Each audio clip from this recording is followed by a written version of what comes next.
The sea did not give early humans a new world. It took away the old rules. On land, distance could be walked, danger could be seen, and food left tracks in dust. At the shore, everything changed. The ground moved. The horizon had no path, and survival depended on learning a place that disappeared twice a day. So when early humans first reached the sea, did they discover a boundary, or did they discover a different way of thinking? Before early humans could think of the sea as a road, or a storehouse, or a place of return, they would first have met it as an edge. This edge was not like a cliff, where the land simply ended. It was wider, stranger, and less still. The shore was a place where solid ground became wet ground, where sand could hold a footprint for a moment and then let it vanish, where stones were exposed in the morning and hidden again later underwater.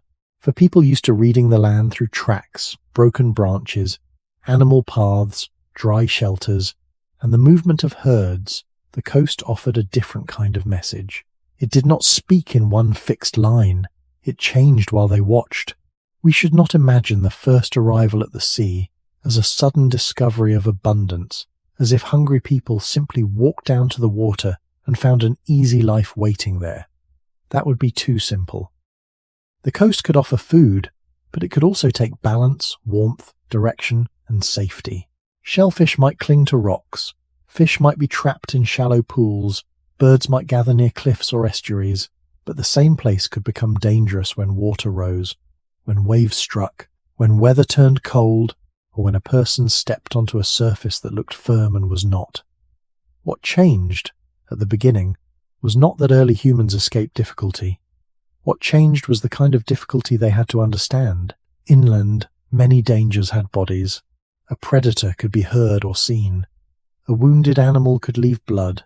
A dry valley might show where feet had passed before. Near the sea, danger often had no face. It came as movement, depth, timing, and force. A wave had no hunger, yet it could pull. A tide had no anger, yet it could close the path behind someone. A rock pool could look harmless, yet mark the border between a safe hour and a risky one. This is why the shore matters to the story of early humans reaching the sea. It was not only a new place on a map, it was a place where old habits could fail quietly. A person who knew how to follow tracks across dust might find that the wet sand kept no promise. A group that knew when to move by watching grazing animals might now have to watch water levels, exposed rocks, seabirds, clouds, and the feel of wind. The first lesson of the shore was probably not wonder, but attention, slow attention, repeated attention, the kind that comes from returning to a place and realizing it is never exactly the same place twice. Archaeology can show us shells, bones, hearths, stone tools, and places where people used coastal resources, but it cannot show us the first silent moment when a human group stood before open water and felt the rules loosen. We have to be careful there. We cannot pretend to know their thoughts. We can only follow the evidence and imagine the pressure of the environment around them. The sea did not need to be mysterious in a magical sense. Its mystery was practical. It asked people to survive beside something too large to chase, too fluid to mark, and too rhythmic to ignore. This made the coast different from a forest, a plain, or a riverbank. A river also moves, but it usually has banks that guide the eye. The sea spreads outward until land no longer gives instruction. The horizon becomes a limit that cannot be reached by walking. The sound of water repeats, but the shape of the shore changes. For early humans, this must have made the coast a difficult teacher. It offered no single lesson.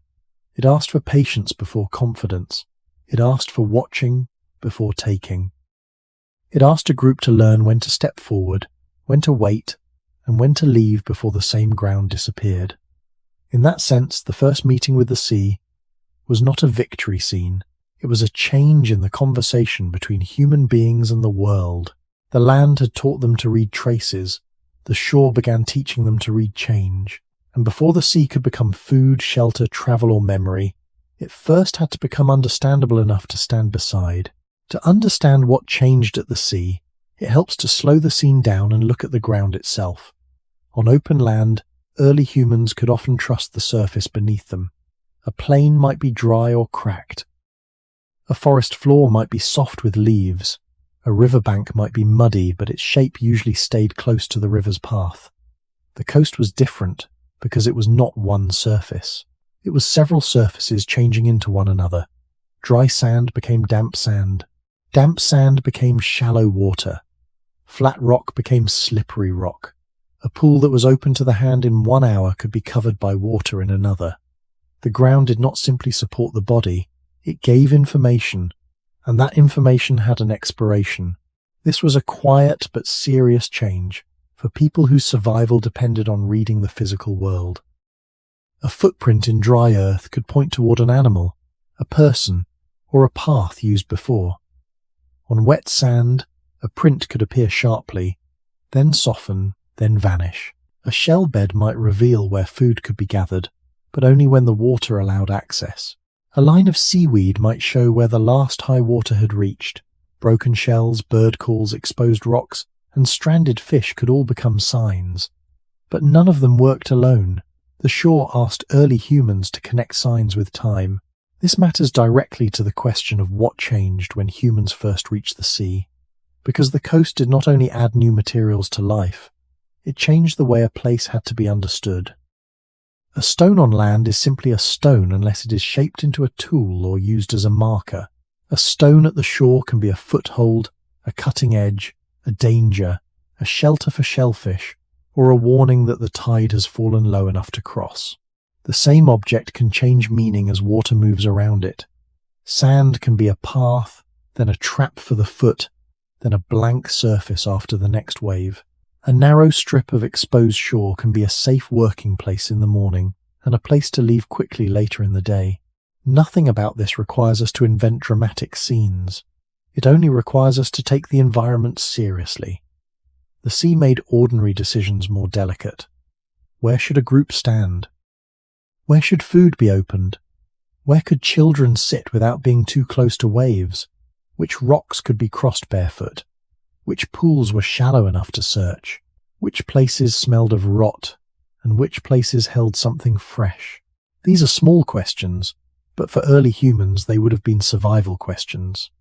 The coast also changed distance. On land, distance can often be measured by walking. A hill is far, but it can be approached. A tree line may be crossed. A herd may move away, but its trail can continue. At the sea, the horizon offered distance without a path. The eye could travel farther than the feet. This did not mean early humans immediately became seafarers, and we should be careful not to jump too quickly toward boats or long voyages. The earlier and simpler change was more basic. The world looked larger than the ground allowed. A person could stand safely on the beach and see birds moving over water, clouds gathering beyond reach, and light changing across an open surface that could not be followed in the usual way. That visual experience alone would have made the coast unlike most inland places. The body remained at the edge, while attention moved outward. Meanwhile, the tide kept changing what was possible nearby. In this way, the coast joined two opposite feelings, closeness and distance. Food could be close under a rock or inside a shell. Danger could be close in a wave. But the horizon was unreachable, and its presence reminded the group that the visible world was bigger than the walkable world. Early humans did not need modern language or maps to feel that difference. They only needed eyes, memory, hunger, caution, and repeated visits. Over time, the shore would have become less confusing but never fully fixed. It would have remained a place where the land seemed to breathe in and out with the water. That is why the first coastal world should not be pictured as a simple beach. It was a shifting border made of sand, stone, pools, salt, wind, and returning water. To live near it, even briefly, early humans had to notice not just where they were, but when they were there. If the shore changed the ground beneath early humans, it also changed the kind of attention that helped them survive. On land, many useful signs pointed in a direction. A line of tracks could lead toward an animal. Droppings could show where a herd had passed. Broken branches could mark movement through brush. Smoke, dust, calls, shade, and water holes could all help a group decide where to go next. These signs were not simple, and early humans were not simple observers. They already lived by careful attention long before any coast became familiar, but the sea added a different lesson. It did not only ask, "Where did something go?" It asked, "When will this place change?" That shift matters because a coast is not only a location, it is a rhythm. A patch of exposed shellfish is not available forever. A safe crossing over rocks may not stay safe. A pool that holds trapped fish may dry, warm, empty, or vanish under returning water. A beach that looks open may soon become narrow. The shore trained attention towards cycles. It made survival depend on reading return, delay, and repetition. This was not a sudden invention of time. Humans and earlier humans already knew seasons: daylight, animal movement, pregnancy, hunger, healing, and the long memory of paths. But the sea made time visible in a concentrated way. The same line of shore could change within a day. Water came in, water went out, and the meaning of the place changed with it. For a group standing at the edge of the sea, the question was not just whether food existed. The question was whether food could be reached safely now, whether it would still be there later, and whether the path back would remain open. This is one of the quiet changes hidden inside the title of this story. When early humans first reached the sea, they met a world that rewarded waiting. On the open plains, waiting could be dangerous if a herd moved away or a predator came near. In a forest, waiting might mean listening for movement or letting an animal reveal itself. At the shore, waiting could mean watching the water fall from the rocks, seeing pools open slowly, learning the hour when certain places became useful. Patience became a tool, not in the hand, but in the mind. A person who rushed too soon might find deep water, slippery stone, or empty pools. A person who waited too long might lose access. The right moment mattered. The sea did not only give resources, it placed them inside a moving schedule. This would have shaped group behavior in small but important ways. Someone had to notice. Someone had to remember. Someone had to recognize that yesterday's safe moment might repeat, but not exactly. Children may have learned by watching older people pause before stepping onto wet rock. Adults may have learned that birds gathering in one place, or the smell of exposed weed, or the sound of water retreating over stones could signal a change worth approaching. None of this requires us to claim that the sea created human intelligence. That would be too large and too false. The better statement is more careful. Coastal life added another layer of problems to an already intelligent species and its relatives.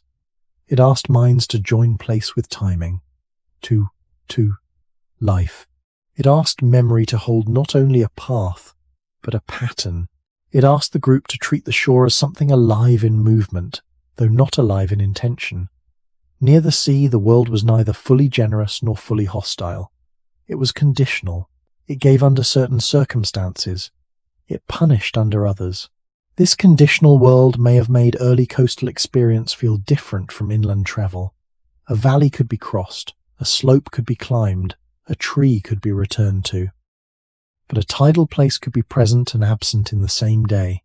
The coast did not stay still long enough to be known once and for all. To understand it, early humans had to return, compare, and adjust. They had to notice that what looked like disorder had a pattern, and what looked like a path might soon be water. In this slow education, the sea became more than scenery.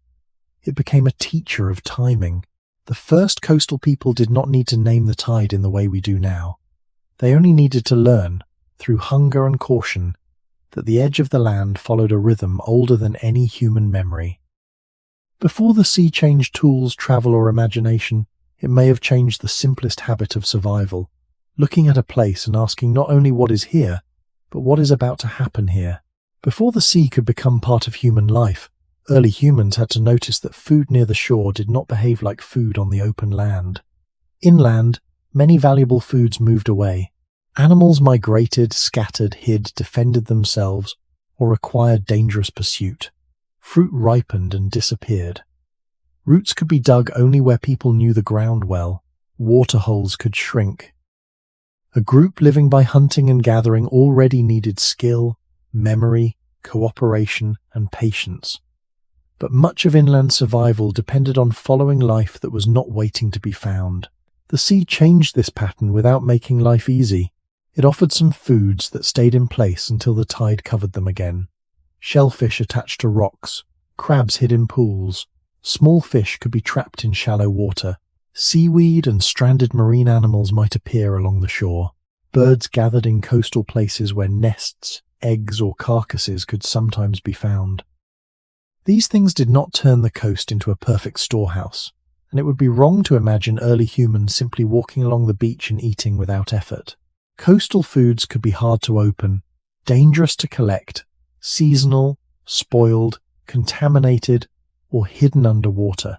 But compared with chasing a large animal across dry land, some shore foods introduced a different kind of work. The body did not always have to run.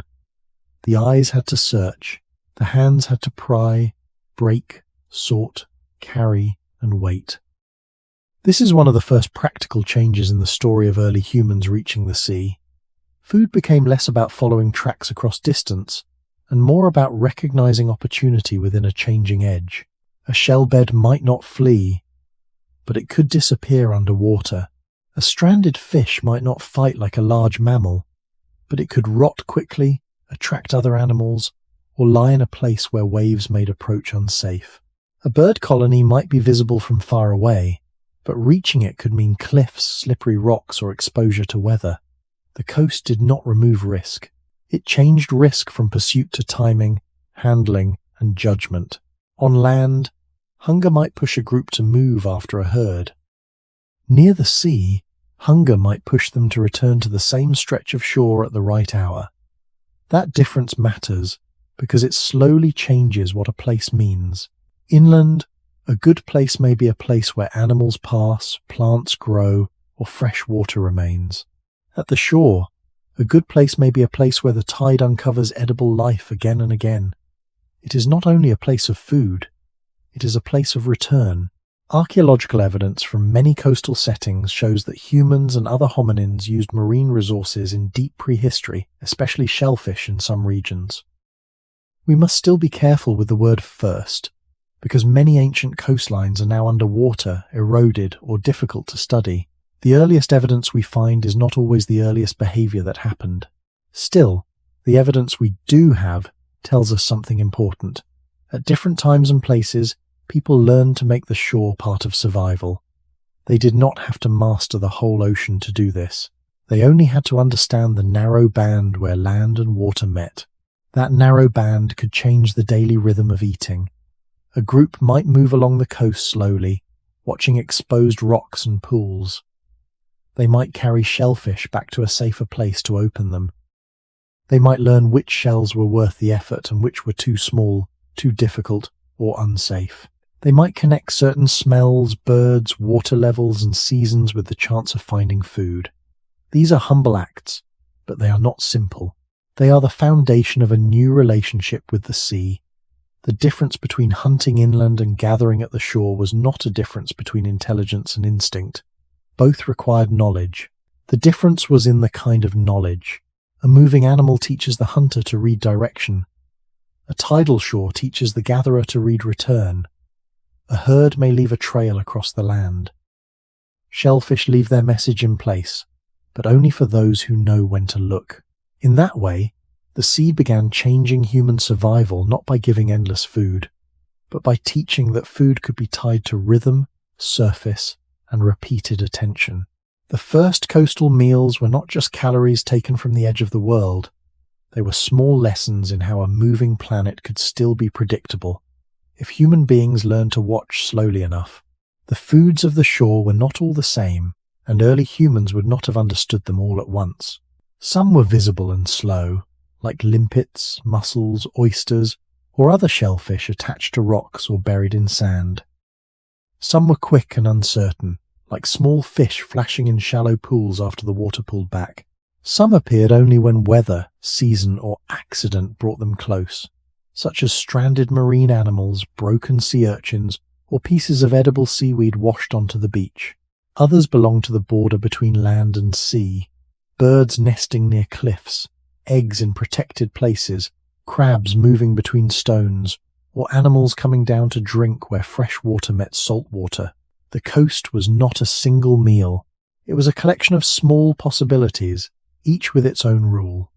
This is important because the title asks what changed when early humans first reached the sea.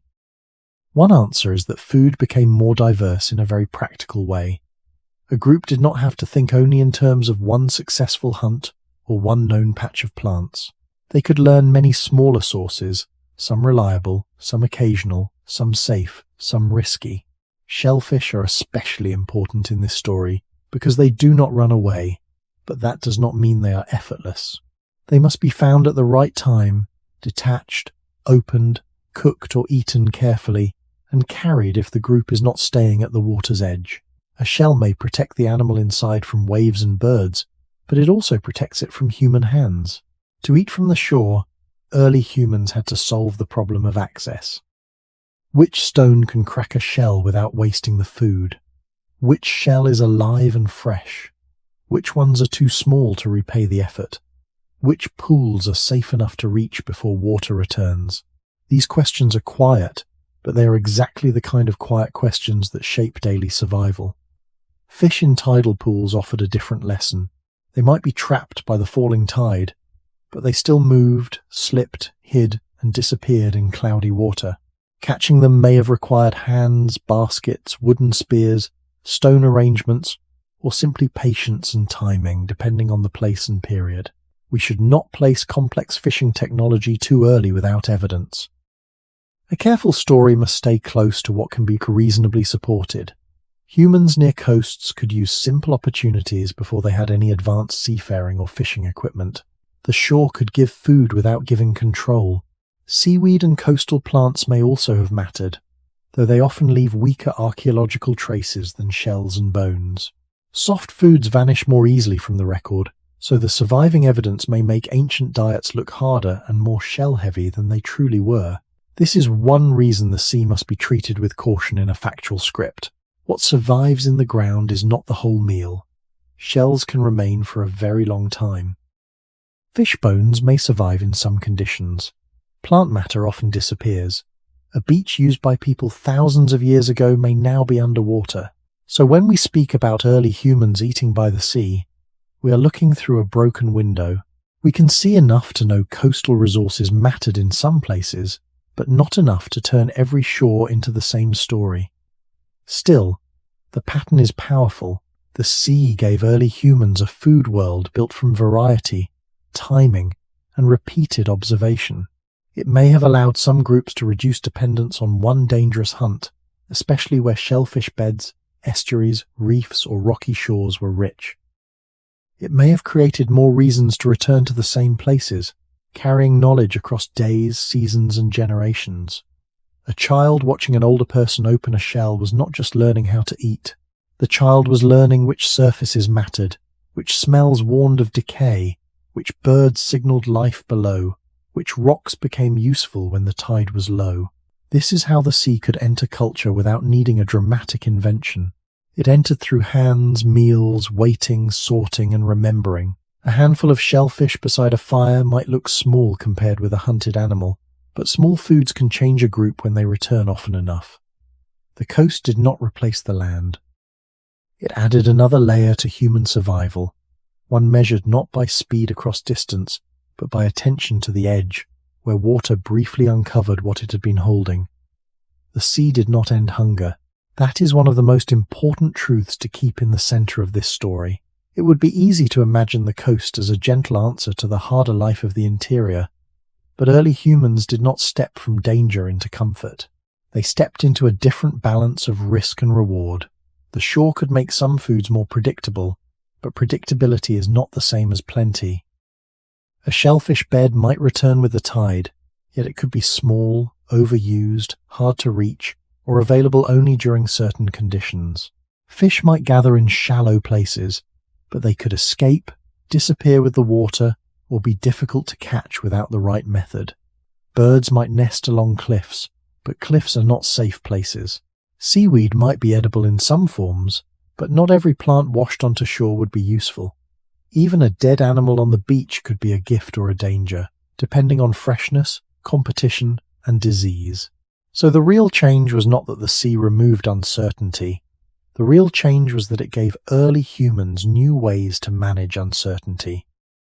On land, a failed hunt might mean long movement, more hunger, and another search. Near the shore, a group might have several smaller chances in one place. Shells, pools, crabs, eggs, plants, stranded life, fresh water nearby, and animals drawn to the same edge. None of these chances was guaranteed. Together, they created a wider menu of decisions. This is where the coast may have changed human survival in a deep but quiet way. It encouraged people to think in combinations. 12. If one food was not available, another might be. If the tide was too high, waiting might help. If the rocks were unsafe, a group might move to an estuary or a calmer inlet. If shellfish were small in one patch, another patch might be remembered. Food became part of a pattern rather than a single pursuit. That pattern would have affected movement. A group did not need to abandon inland knowledge to use the sea. They could move between landscapes, taking from the shore when it was useful and from the land when the season, weather, or animal movement allowed. The coast was not a wall between two worlds. It was a meeting place. Fresh water met salt water. Land animals came near marine birds. Human feet moved between dry paths and wet sand. In such places, survival could become more flexible. Flexibility matters because early humans lived through changing climates, shifting coastlines, and uneven resources. A group able to use both land and shore had more possible answers than a group tied to only one kind of place. This does not mean every coastal group thrived, or that the sea automatically made people healthier, smarter, or safer. Those claims would go beyond the evidence. A careful way to say it is this. In some regions, coastal resources likely gave humans another dependable layer of food, especially where shellfish and tidal habitats were rich. Dependable does not mean endless. It means worth returning to. It means knowledge could accumulate. The more often a group came back to the same shore, the more the shore became part of memory. They could learn which tides exposed the best rocks, which seasons brought certain birds, which pools held life after the water fell, and which places became dangerous too quickly. This is different from seeing the sea as a miracle. It is seeing the sea as a schedule, a pantry with locks, a dangerous place that sometimes opened. The cold truth is that survival often improves not through one great discovery, but through many small reductions of risk. A few shellfish may not seem like much. A few fish caught in a pool may not look like history. But if those small foods return, and if people remember when and where to find them, then hunger becomes a little less absolute. The group can wait longer before moving. Children may eat when the hunt fails. Older members may contribute knowledge even when they cannot travel far. The day becomes less dependent on one chase. This is what changed when early humans first reached the sea. Not the end of hardship, but a new relationship with possibility. The shore taught that food could be hidden, protected, delayed, and returned. It taught that risk could be spread across many small choices.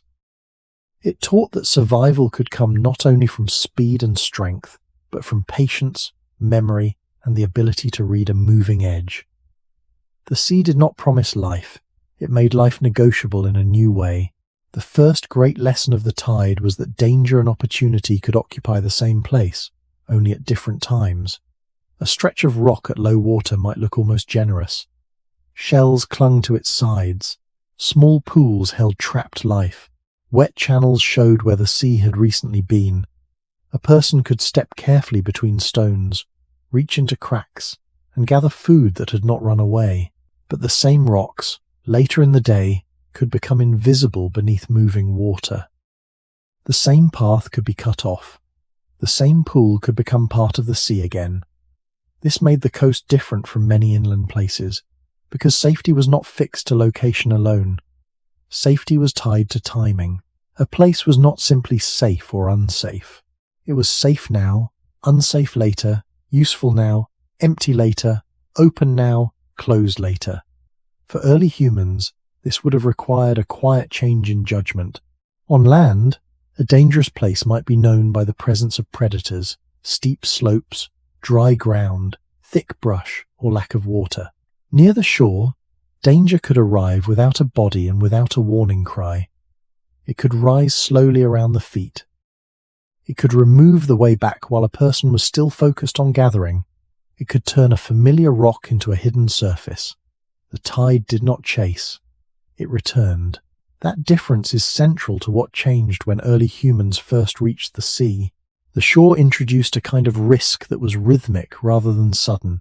It asked people to remember not only what had happened, but what was likely to happen again. This is not to say that early humans had no sense of time before the sea. They knew morning and darkness, dry and wet seasons, animal migrations, plant cycles, birth, injury, hunger, and weather. Human life was already shaped by time. But the tide made time visible in a compressed and repeated way. Within a single day, the edge of the world could shift. Ground became water, water became ground. Food appeared, then disappeared. The lesson could be seen, felt, and learned through the body. A child might notice that adults did not walk toward the rocks whenever they wished. They waited. They watched. They left before the water returned too far. A younger hunter or gatherer might learn that courage was not enough at the sea. Strength did not hold back a tide.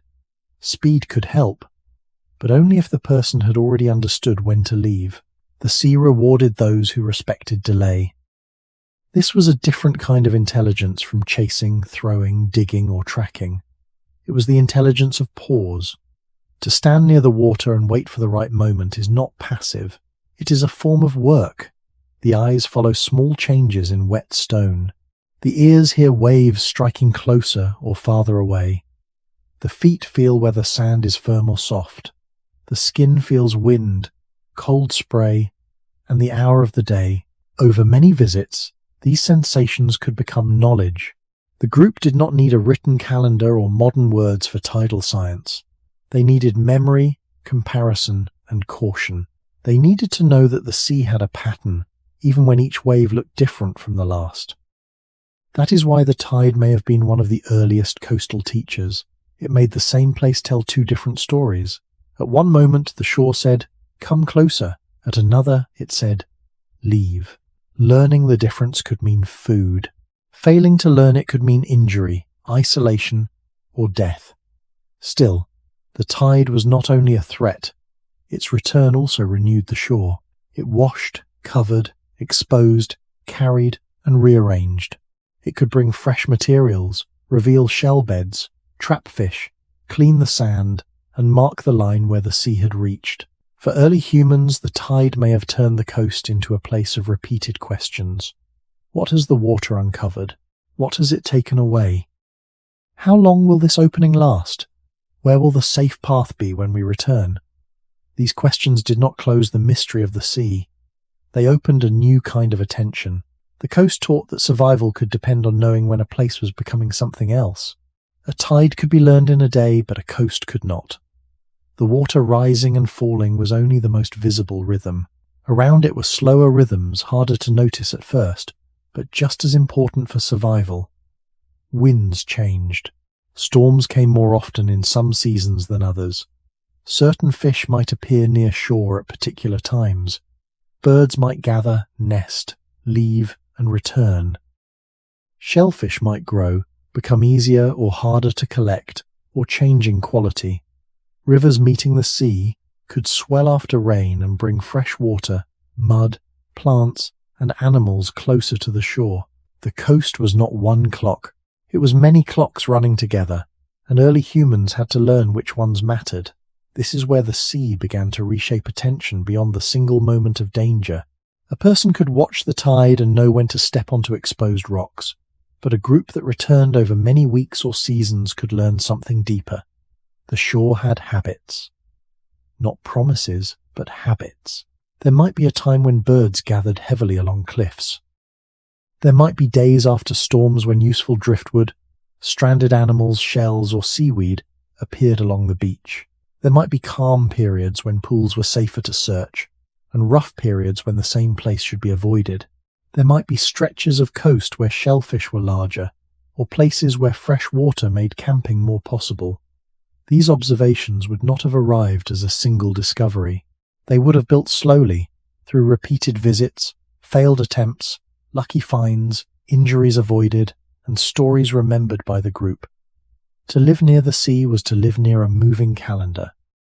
Not a calendar written in marks, but one written in water, wind, birds, smell, and returning paths. This matters directly to the question of what changed when early humans first reached the sea, because the coast made survival depend on combining short time and long time. The short time was the hour of the tide. The long time was the season of food, weather, and movement. A shell bed might be open today, but whether it was worth visiting again next moon, next cold season, or after the storms required memory beyond the immediate hunger of the day. Inland life also required seasonal knowledge, of course. Early humans already followed animal movement, plant growth, rainfall, and dry periods. But the sea added a dense and layered version of that knowledge at the edge of land. In one narrow place, a group could observe daily tides, weather changes, animal arrivals, and the slow shifting of the shoreline. The coast compressed many lessons into a small band of earth and water. It taught that the same landscape could be read at different speeds. A wave changed in seconds, a tide changed in hours, a nesting season changed in weeks. A coastline itself could change across generations. People did not need to understand these processes in modern scientific terms to respond to them. They only needed to remember enough to return well. A group might learn that certain pools were useful only after the water had fallen for a while. They might learn that some beaches were poor places after storms because waves threw debris and made footing dangerous. They might learn that seabirds circling in a certain way could signal fish or refuse, while silence could mean little was available. They might learn that the smell of fresh shellfish was different from the smell of decay. Small signs became part of a shared coastal intelligence. The sea did not speak in words, but it repeated itself often enough to be studied by people who had no choice but to pay attention. This kind of learning would have shaped movement. Instead of wandering without pattern, a group could begin to time its return to certain places. They might stay near a good shore when conditions were favourable, then move inland or along the coast when weather, scarcity, or danger changed the balance.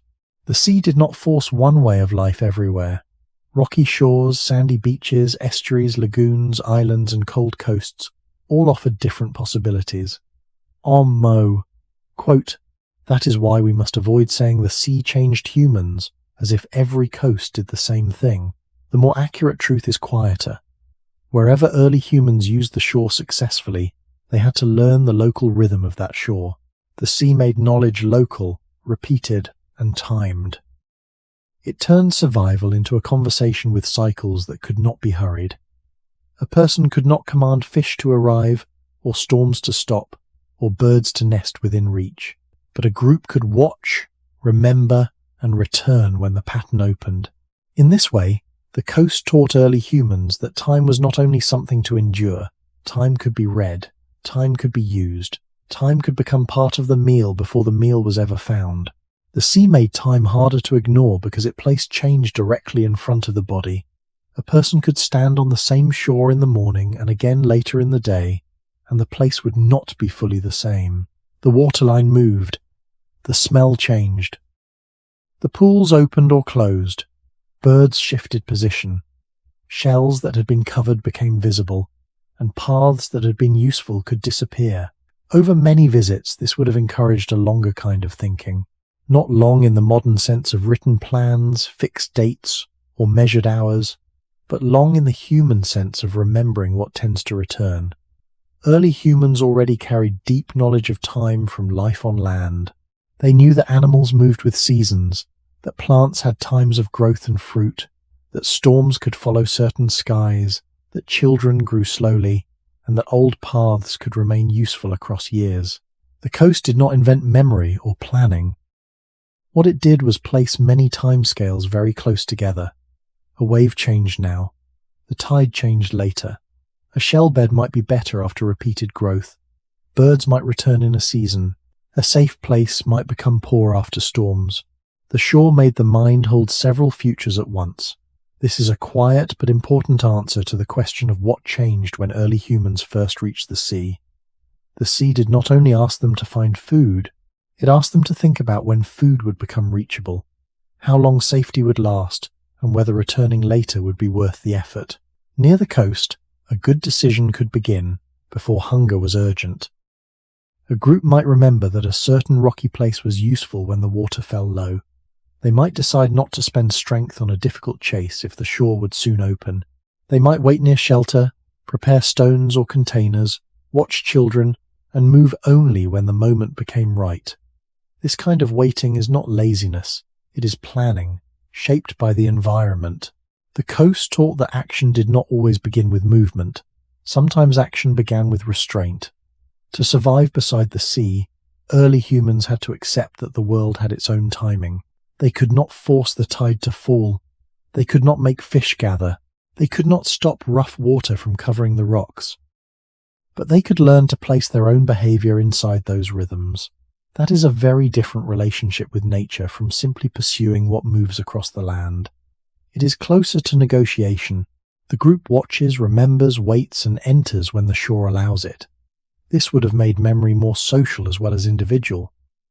One person might remember a safe path across rocks. Another might remember that a certain pool emptied quickly. Older members, who may not have been the strongest hunters, could still carry valuable knowledge about seasons, weather, and dangerous places. Children could learn not only by being told, but by seeing the group pause before the water, turn back from certain stones, or return to a place after a familiar sign. In this way, coastal knowledge could pass through ordinary behavior. It did not need to be dramatic to matter. The rhythm of the sea could settle into the rhythm of the group.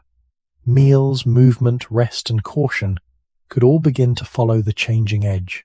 We must be careful not to claim that this produced one clear mental leap, as if the first shore created a new human mind overnight. Human evolution and culture are never that simple.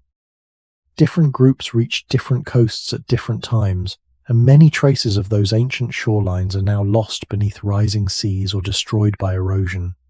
But the logic of the environment remains understandable. A coast rewards memory that reaches beyond the present moment. It rewards people who can connect yesterday's waterline with today's chance, today's exposed rock with tomorrow's risk, and one season's abundance with another season's absence. This longer thinking may be one of the deepest changes brought by the sea. The horizon pulled attention outward, while the tide pulled attention into cycles. Together, they made the edge of land feel both immediate and unfinished. Early humans standing there were not only looking for food, they were learning that survival could depend on reading a future that had not arrived yet, but had returned many times before. The dangers of the sea were different, because they did not need to be alive. On land, early humans could often understand danger through the behavior of other living things. A predator watched, followed, hid, attacked, or withdrew. A large animal could be angry, wounded, startled, or protective of its young. Even a snake, an insect, or a hostile animal had a body, a direction, and signs that careful eyes might learn to read. The sea did not behave like that. It had no hunger, no anger, no intention, and no face. Yet it could still injure, trap, chill, drown, or separate a person from the group. This may have been one of the coldest lessons at the shore. Not every danger comes from something that wants to harm you. Some dangers simply follow their own nature. A wave does not choose. A tide does not forgive. A current does not pause because a person is tired.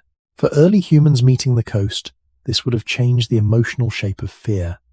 Fear on land could be directed toward a creature, a sound, a smell, or a movement in the grass.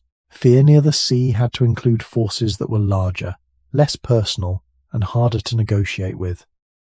A person could scare away a small animal, avoid a predator's trail, climb a tree, throw a stone, or move quietly through brush. But no shout could stop incoming water. No spear could push back a storm surge. No display of strength could make a slippery rock safe. This did not make the sea evil. It made the sea indifferent. That difference matters deeply to the central question of this video.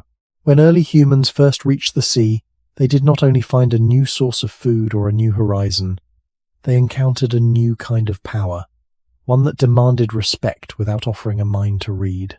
The coast required caution toward the non-living world. A rock could be dangerous not because it attacked, but because it was wet. A pool could be dangerous not because something hunted there, but because it was deeper than it looked. A calm surface could hide a current. A beautiful open beach could become exposed to wind, cold, and sudden water. Even sound changed the way danger was understood. The constant noise of waves could cover smaller warnings. A stone shifting, a child calling, an animal moving nearby, a storm building beyond sight. The sea filled the senses, and that fullness could be both useful and confusing. It told people much, but it also hid things. Early humans had to learn which parts of that sensory world mattered. Was the water striking harder than before? Were birds leaving the rocks? Was the wind pushing water toward shore? Was the tide rising faster than expected? These were not questions of myth. They were questions of survival. The sea taught that danger could be measured in timing, temperature, footing, distance, and return paths. A person could be safe while standing in one place, then unsafe without taking many steps. A group could gather food calmly, then realize the path back had narrowed. A child could sit near a pool that looked peaceful, while adults knew the next wave might reach farther. This kind of risk would have shaped behavior. People may have kept closer watch over one another near the water. They may have chosen higher resting places, opened food away from waves, avoided certain rocks, or learned to leave before the last safe moment. The shore rewarded those who did not confuse familiarity with control. A place visited many times could still become dangerous under different water, wind, or weather. That lesson is slow and humbling. It does not make a dramatic story, but it makes a true one. The sea changed human life partly by widening the meaning of fear. Fear was no longer only about teeth, claws, strangers, darkness, or hunger. It also became about movement without intention, force without warning, and a world that could harm simply by changing. To live beside the sea, even for a short time, early humans had to learn a new kind of respect. They had to understand that nature did not need to be hostile to be dangerous. It only needed to be larger than the body, older than memory, and faithful to rhythms that humans could not command. A coast can look calm from a distance, but the body learns its dangers through small details. A wet rock is not just a rock with water on it. It is a surface that changes the way the foot trusts the world. A shallow pool is not always shallow in the same way. Its edges may drop suddenly, its bottom may be covered with weed, its stones may shift, and its still surface may hide depth. A wave is not only water moving toward shore, it is weight, sound, cold, and force arriving faster than thought. For early humans, these dangers would not have belonged to one dramatic moment. They would have appeared in ordinary acts, stepping, reaching, carrying, bending down, turning back, helping a child, lifting food from a pool, crossing a narrow strip of exposed stone. The sea made simple movements less simple. A person could fall while holding shellfish. A child could be knocked over by water that seemed playful a moment before. Someone could cut a foot on sharp shell or stone, and near salt water even a small wound could become a serious problem if movement was still needed. Cold mattered too. In many coastal places, wind and wet clothing, skin, or hair could drain warmth quickly. Early humans did not have modern protection. Their safety depended on shelter, fire where it could be made, dry places, group care, and knowing when exposure had become too much. This is why the coast was not merely a place to collect food. It was a place that tested the whole body. Hands, feet, balance, skin, hearing, and memory all had to work together. Storms added another layer. A calm shore and a storm shore are almost different worlds. Wind can change the direction of spray. Waves can reach farther than expected. Sand can sting the skin.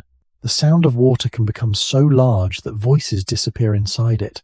A group that knew a beach in gentle weather might find the same place harsh, confusing, and unsafe when the sky changed.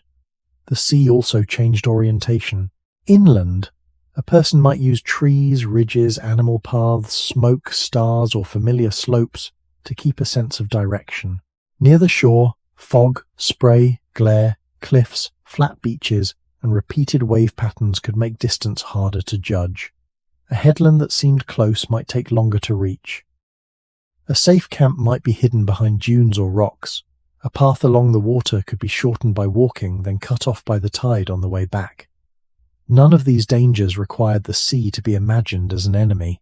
They came from physics, weather, and the limits of the human body. This matters because the question is not only what early humans gained from the sea, but what they had to become careful enough to survive.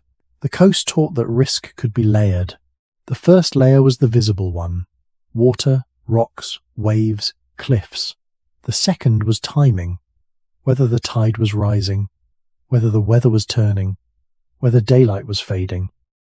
The third was bodily condition: fatigue, cold, hunger, injury, carrying weight, protecting children, helping older members of the group.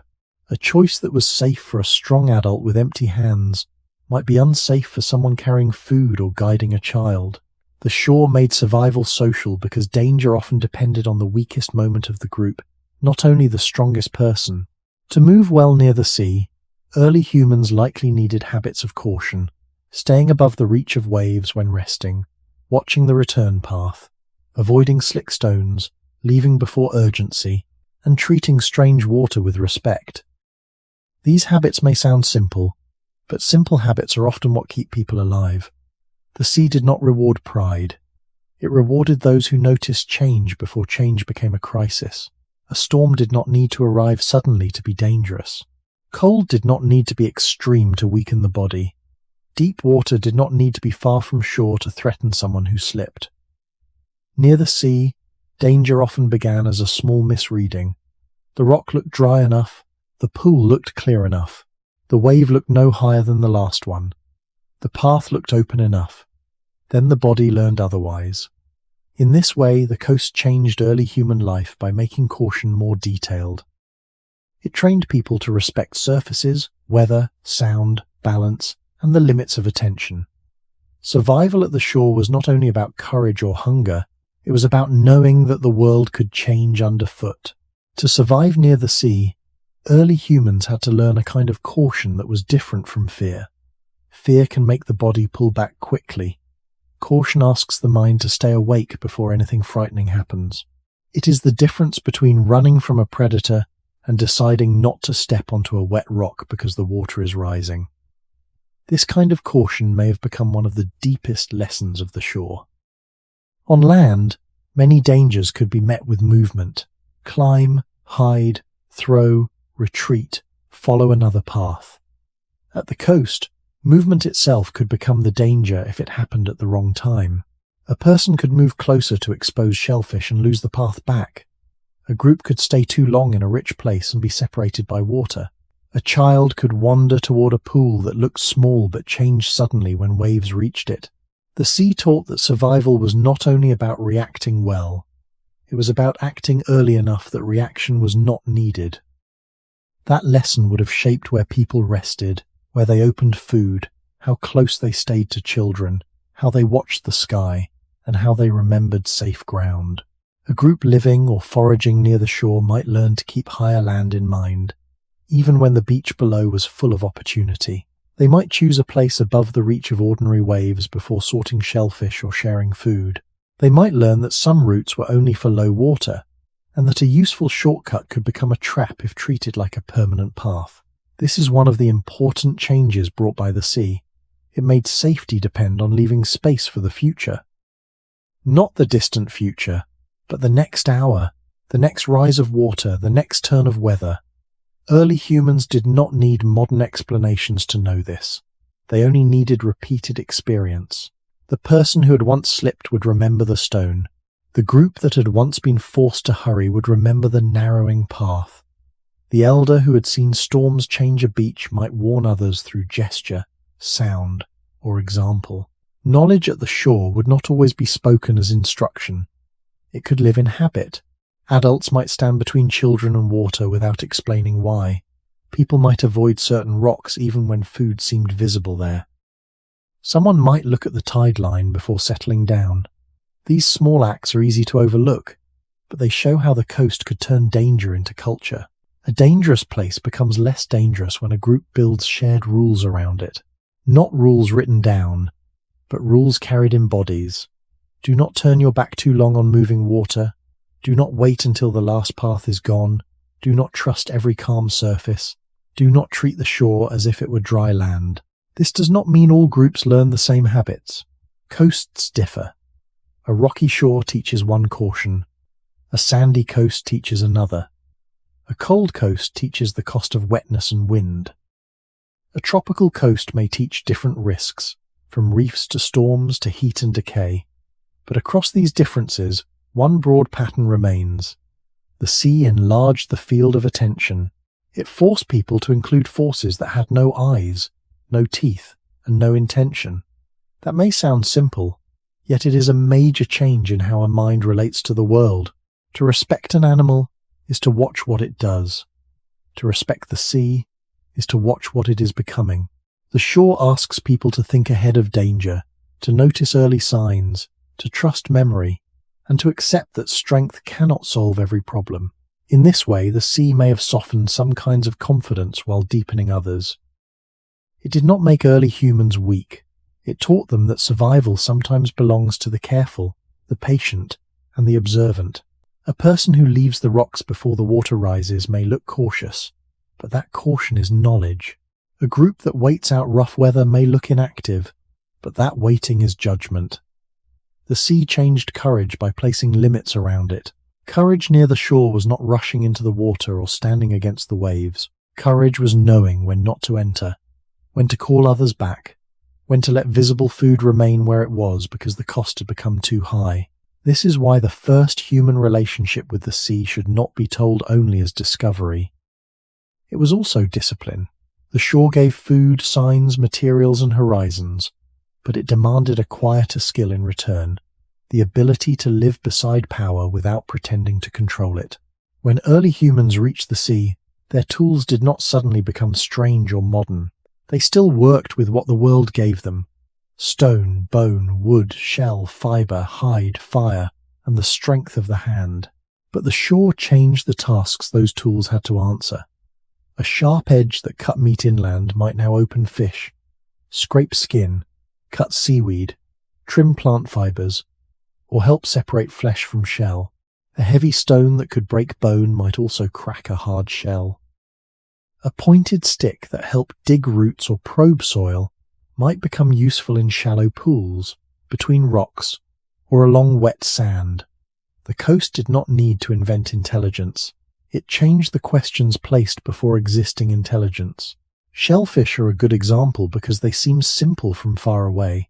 They do not run, they do not hide like deer in brush, and they do not need to be chased across long distances. Yet each shell is a small locked place. To eat what is inside, a person must detach, break, pry, cut, cook, or wait. If the shell breaks badly, the food may be ruined or mixed with sharp fragments. If the animal is spoiled, it may harm the body. If the tool is too delicate, it may fail. If the tool is too heavy, it may waste more than it opens. So the shore turned a meal into a problem of touch, pressure, angle, and patience. This is one quiet way the sea changed human life. It made hands work differently. On land, tools often helped with pursuit, cutting, scraping, digging, and butchering. At the shore, the same broad abilities were still important, but they were used against new textures. Wet stone, slippery fish, tough shells, fibrous sea plants, bird bones, driftwood, and hides soaked by salt all asked for different handling. A person collecting food near water had to think not only about sharpness, but also grip.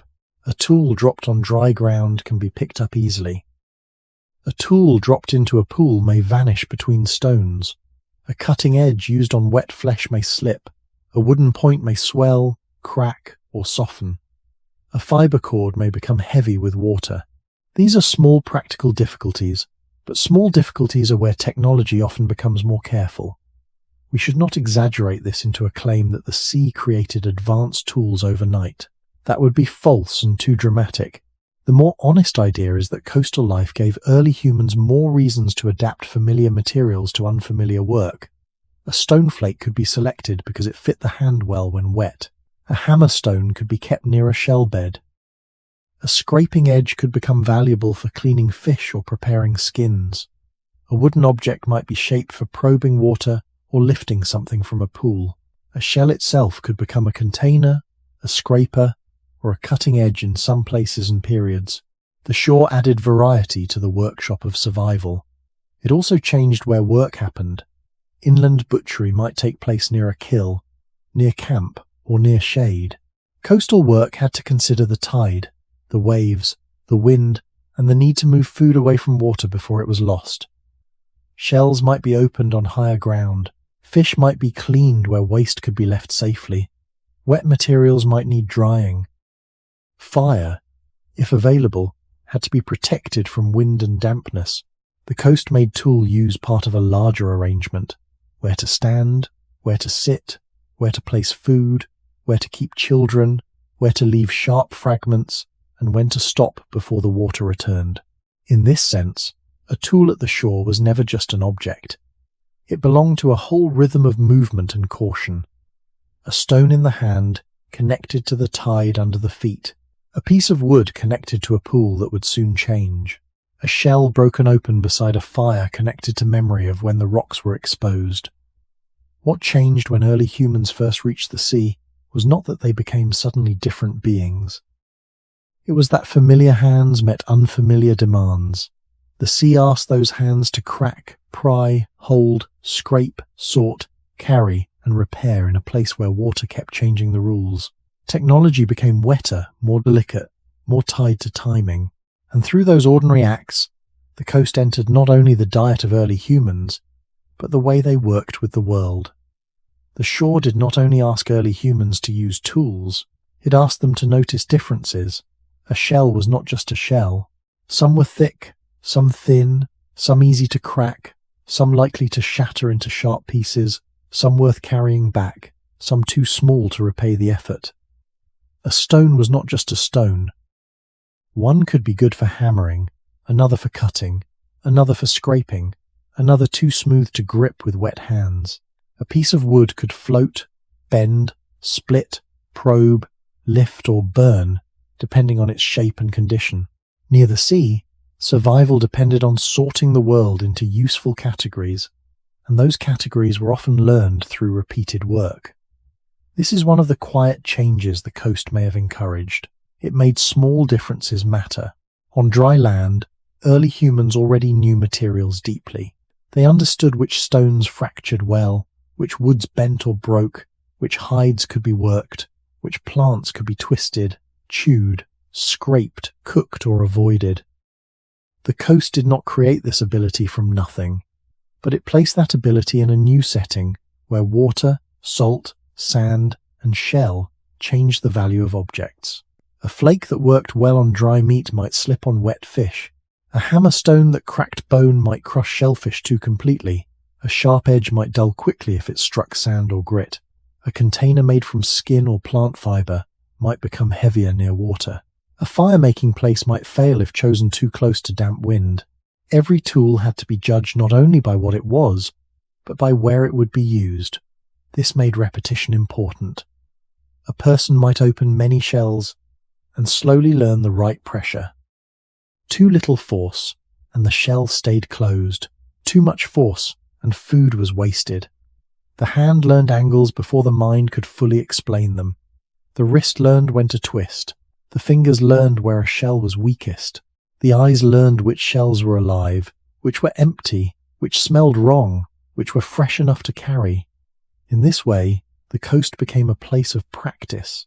The same task returned again and again, but never in exactly the same form. Shell sizes changed. Rocks were wetter or drier. Light shifted. The tide allowed more time or less. A person working there had to become both repetitive and flexible. That combination is important in human technology. Repetition builds skill. Flexibility keeps skill alive when conditions change. The shore also encouraged careful placement of objects. Tools left too low could be taken by water. Food left on wet sand could collect grit. Sharp shell fragments could cut bare feet. Fish waste could attract animals or begin to rot. Materials that needed drying had to be placed where sun, wind, and safety worked together. These practical choices may seem small, but they show how coastal life could organize thought. A group had to separate raw food from waste, useful shell from broken shell, safe stones from unstable stones, dry places from damp places, and work areas from resting areas. This was not a modern workshop, but it was still order. It was order made from need. The sea did not allow everything to remain mixed together. It pushed people to sort, repeat, compare, and remember. Over time, such habits could become part of a group's way of living. Younger members could watch which stones older people chose. They could see which shells were ignored. They could learn that some objects belong near the fire, some near the water, some away from children, some in the hand only for a moment. Knowledge moved through gesture as much as speech. A person did not need a formal lesson to learn that a certain stone was kept because it worked. The tool itself, used again and again, became a memory object. Still, we must keep the claim modest. The sea did not automatically make tools more advanced everywhere.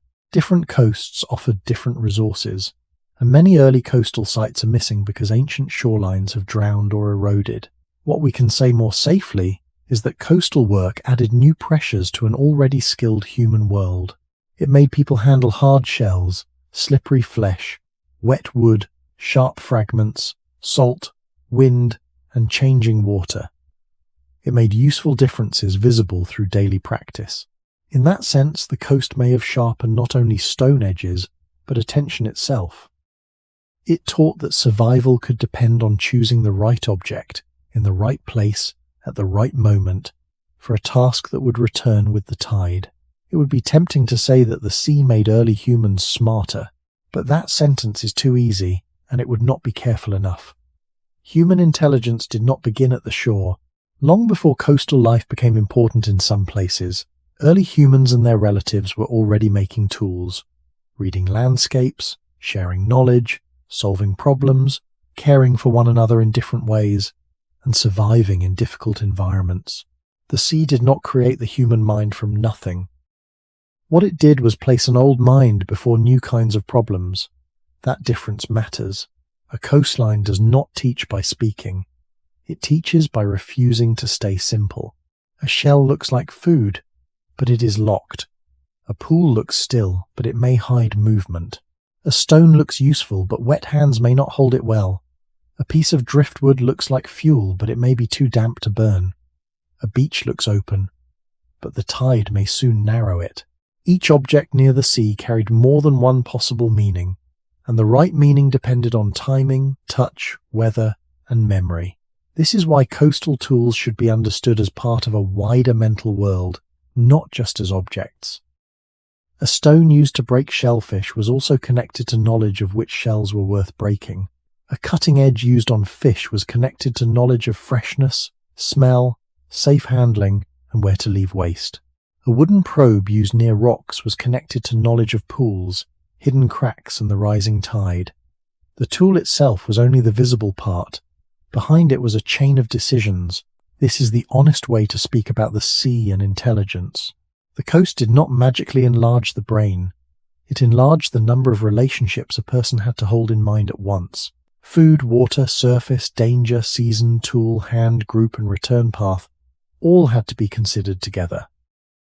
A person who gathered shellfish was not simply picking up food.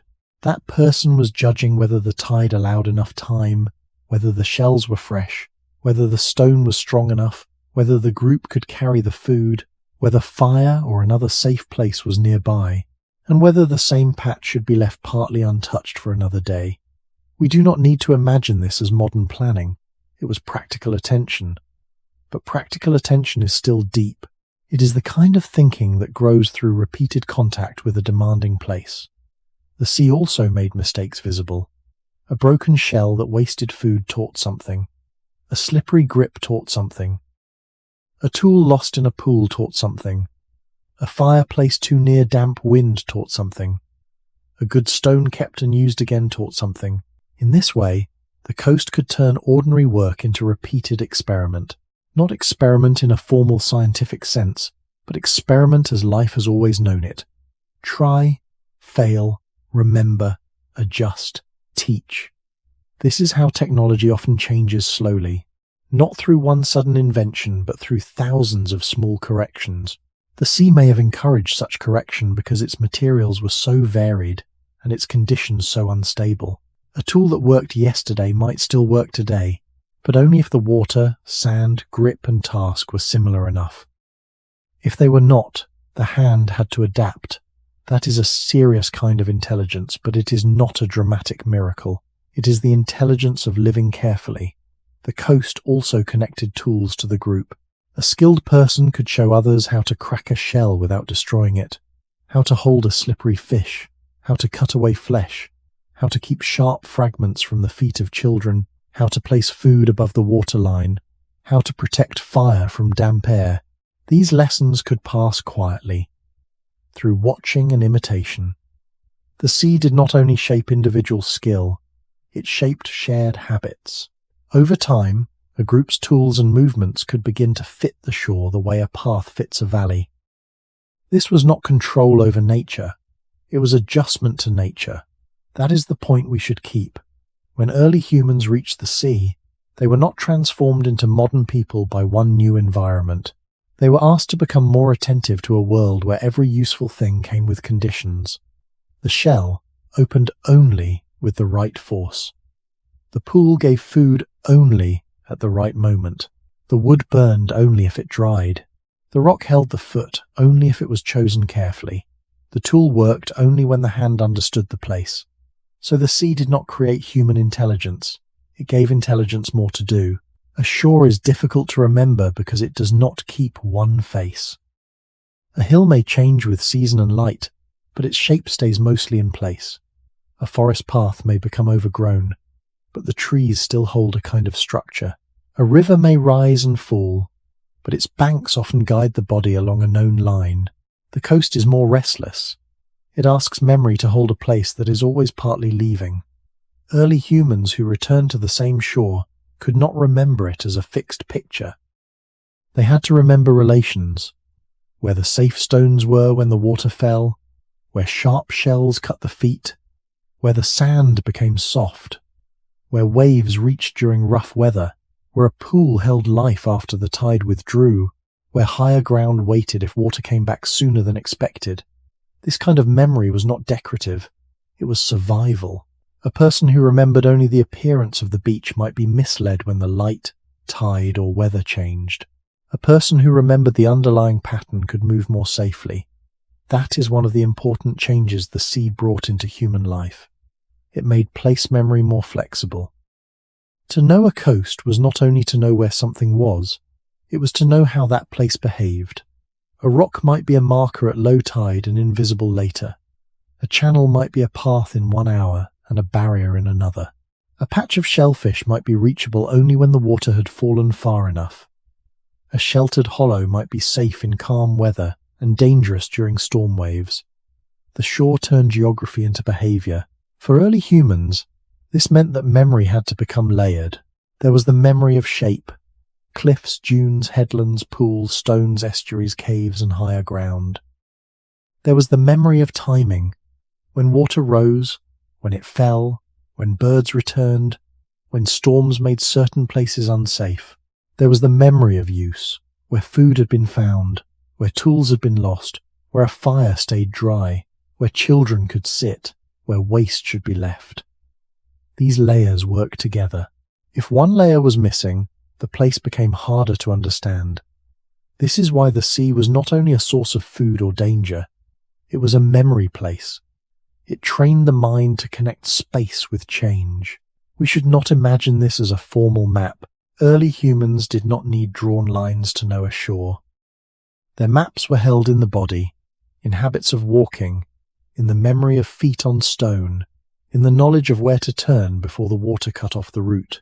A group might remember a coast through repeated journeys from shelter to beach, from beach to pool, from pool to higher ground, from higher ground back to fire. Children could absorb this memory by following older people. They could learn which rocks adults trusted, which places were avoided, which pools were approached slowly, which stretches of sand were crossed quickly. The sea made memory social because no one person had to know everything for knowledge to survive. One person might remember the best route over stones. Another might remember where birds nested last season. Another might know which shells were useful, which places became cold in the wind, which path stayed open longest when water returned. In a group, memory could be distributed like labor. This would have mattered, especially in a place that changed as often as the coast. The more unstable the environment, the more valuable repeated knowledge became. A new visitor might see only water and sand. A familiar group would see a pattern of opportunities and warnings. They would see where the last tide had reached. They would see whether exposed rocks were safe enough. They would notice if the beach had shifted after a storm. They would understand that the shore in front of them was connected to yesterday's shore and tomorrow's shore, but not identical to either. That is a subtle change in human survival. The sea made memory less like storing a still image and more like holding a rhythm. It asked early humans to remember a moving place, without forcing it to become still in the mind. In that way, the coast deepened the relationship between memory and attention. To remember the sea was to remember change itself. At the shore, memory was not only a memory of where to go, it was a memory of when to return. This may sound like a small difference, but for early humans it could change the whole meaning of a place. Inland, a path to water, a stand of trees, a cave, or a hunting ground might be useful because of its location. Near the sea, location alone was never enough. A shell bed could be in the same place but hidden beneath water. A pool could be easy to reach, but only after the tide had fallen. A strip of beach could be open in the morning and gone later. A safe route between rocks could exist for a short time, then close without moving from the map. The coast asked memory to hold a second layer, not only the shape of the place, but the hour, season, weather, and rhythm that made the place useful. To remember the shore well was to remember timing. A group might return to a certain place because older members knew that the rocks opened after the water pulled back far enough. They might wait before gathering because past experience had shown that rushing brought little food and more danger. They might leave before the richest area was fully searched because memory warned that the return path would narrow. This kind of knowledge would have been built slowly. No one needed to understand tides through modern science. They only needed to notice that the sea repeated itself, and that the repetition could be trusted only if people remained careful. The shore made time practical. It turned memory into a guide for action. A remembered place was not a fixed point, it was a place plus a moment. This is one of the deeper changes in the story of early humans first reaching the sea. Food at the coast often required delayed attention. You might know where it was, but you could not always reach it. You might see the place, but not yet use it. You might have to wait nearby, keep children safe, prepare stones, protect fire, watch the water, and enter only when the shore allowed it. That means coastal memory was tied to patience. It was not enough to be bold. It was not enough to be hungry. A person had to remember that the same desire could be wise at 1 hour and dangerous at another. Over time, this could shape the daily rhythm of a group. Rest, movement, gathering, cooking, and returning to shelter might begin to follow the sea's timing. Instead of always moving after animals or searching for plants, people could let part of the day be arranged around a waterline that rose and fell. This did not make life easy. It made life more scheduled by nature. The sea became a kind of clock, but not a simple one. Weather could disturb it, storms could change the shore, seasons could alter what food was available. Some days the remembered pattern might fail, and that failure would also become part of memory. A place that was safe in calm weather might be avoided after strong waves. A pool that once held fish might be empty after sand shifted. A shell bed that seemed reliable might become smaller if too much was taken. or if conditions changed. Coastal memory, therefore, had to remain open, not rigid. It had to say, "This usually happens, but look again." That is a powerful form of knowledge. It combines trust in the past with attention to the present. It also gives value to older experience.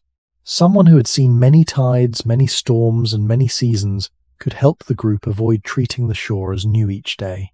Such a person might remember that a distant line of weed meant the water had recently reached high. They might know that certain birds came before certain opportunities, or that a wind from one direction made a familiar place unsafe. Even if their body was no longer the strongest, their memory could still protect the group. In this way, the sea may have strengthened the social value of remembering. The shore was not only learned by individuals, it was remembered together.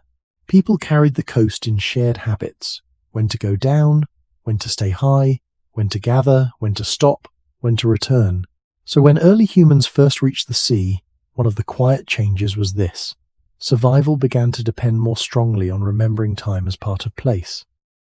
The question was no longer only, where is the food? The question became, when does this place become food? And when does it become danger again? Over time, a coast that once looked strange could become familiar without becoming simple. This is one of the most important things to understand about early humans and the sea. Familiarity did not remove change.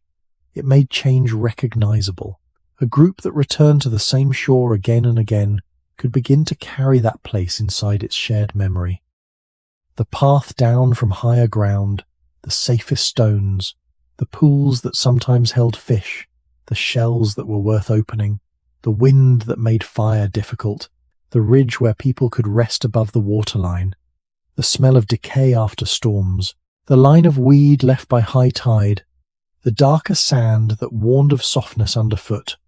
All of these could become part of what the group knew.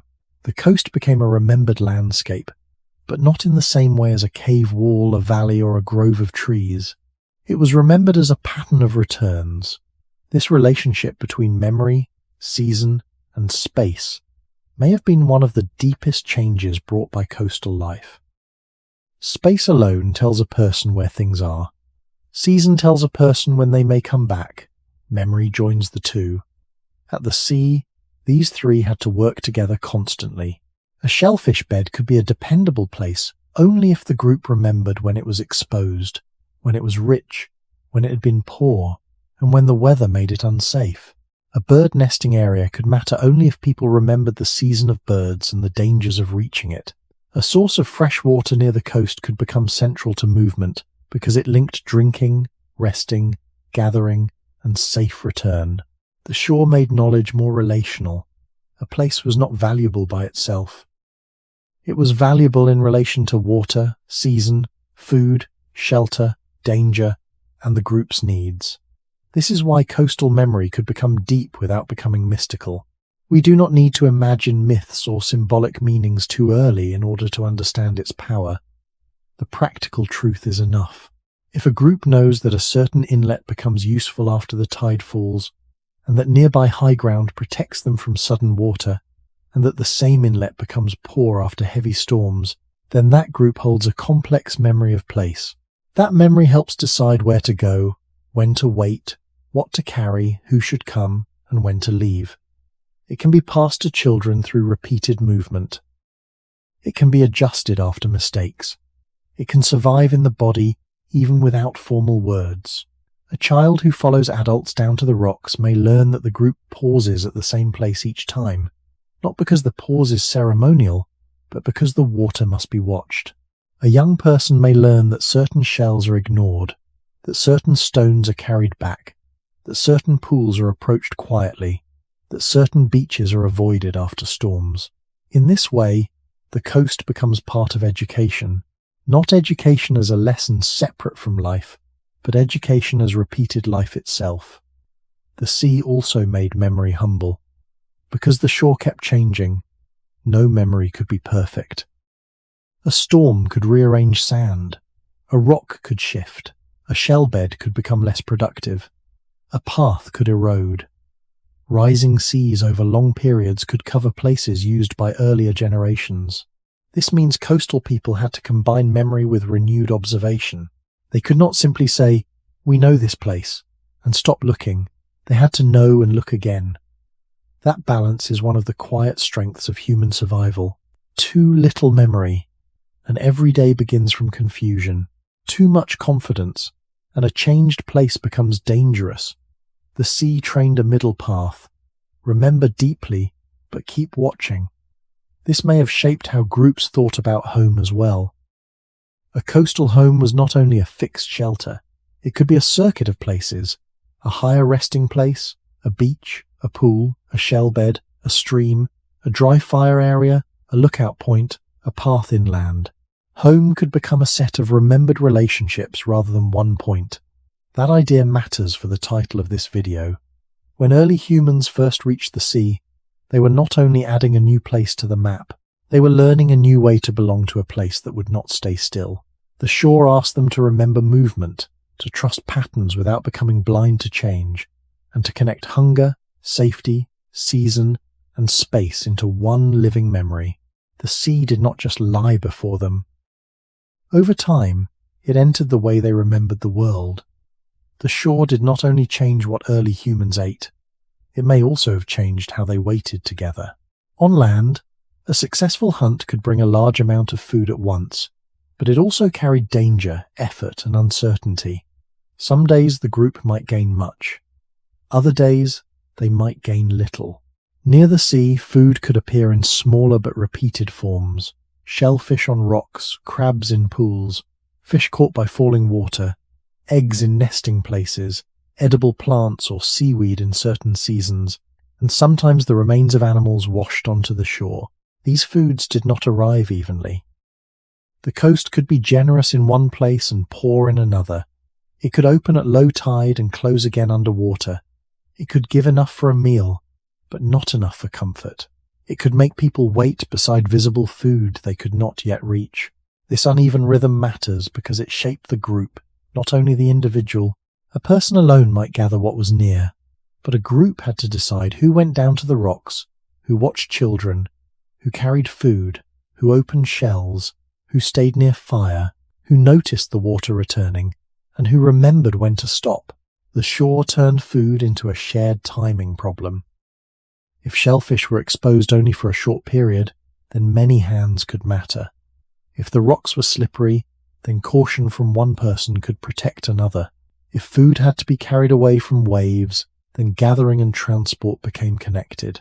The sea made waiting social because the right moment had to be recognized by more than one pair of eyes. A group could sit above the waterline and watch the shore change. They could see the rocks slowly appear, the pools become still, birds settle or rise, and wet surfaces begin to shine under changing light. This waiting was not empty time. It was preparation. People could choose stones, check baskets or skins if they had them, keep children away from danger, decide who would approach first, and watch for weather.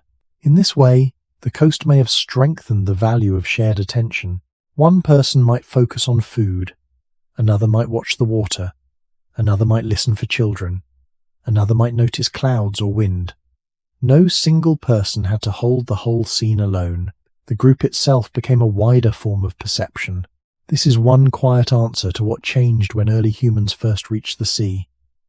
Survival near the coast could reward cooperation that was calm, repetitive, and practical. It was not always the dramatic cooperation of a hunt.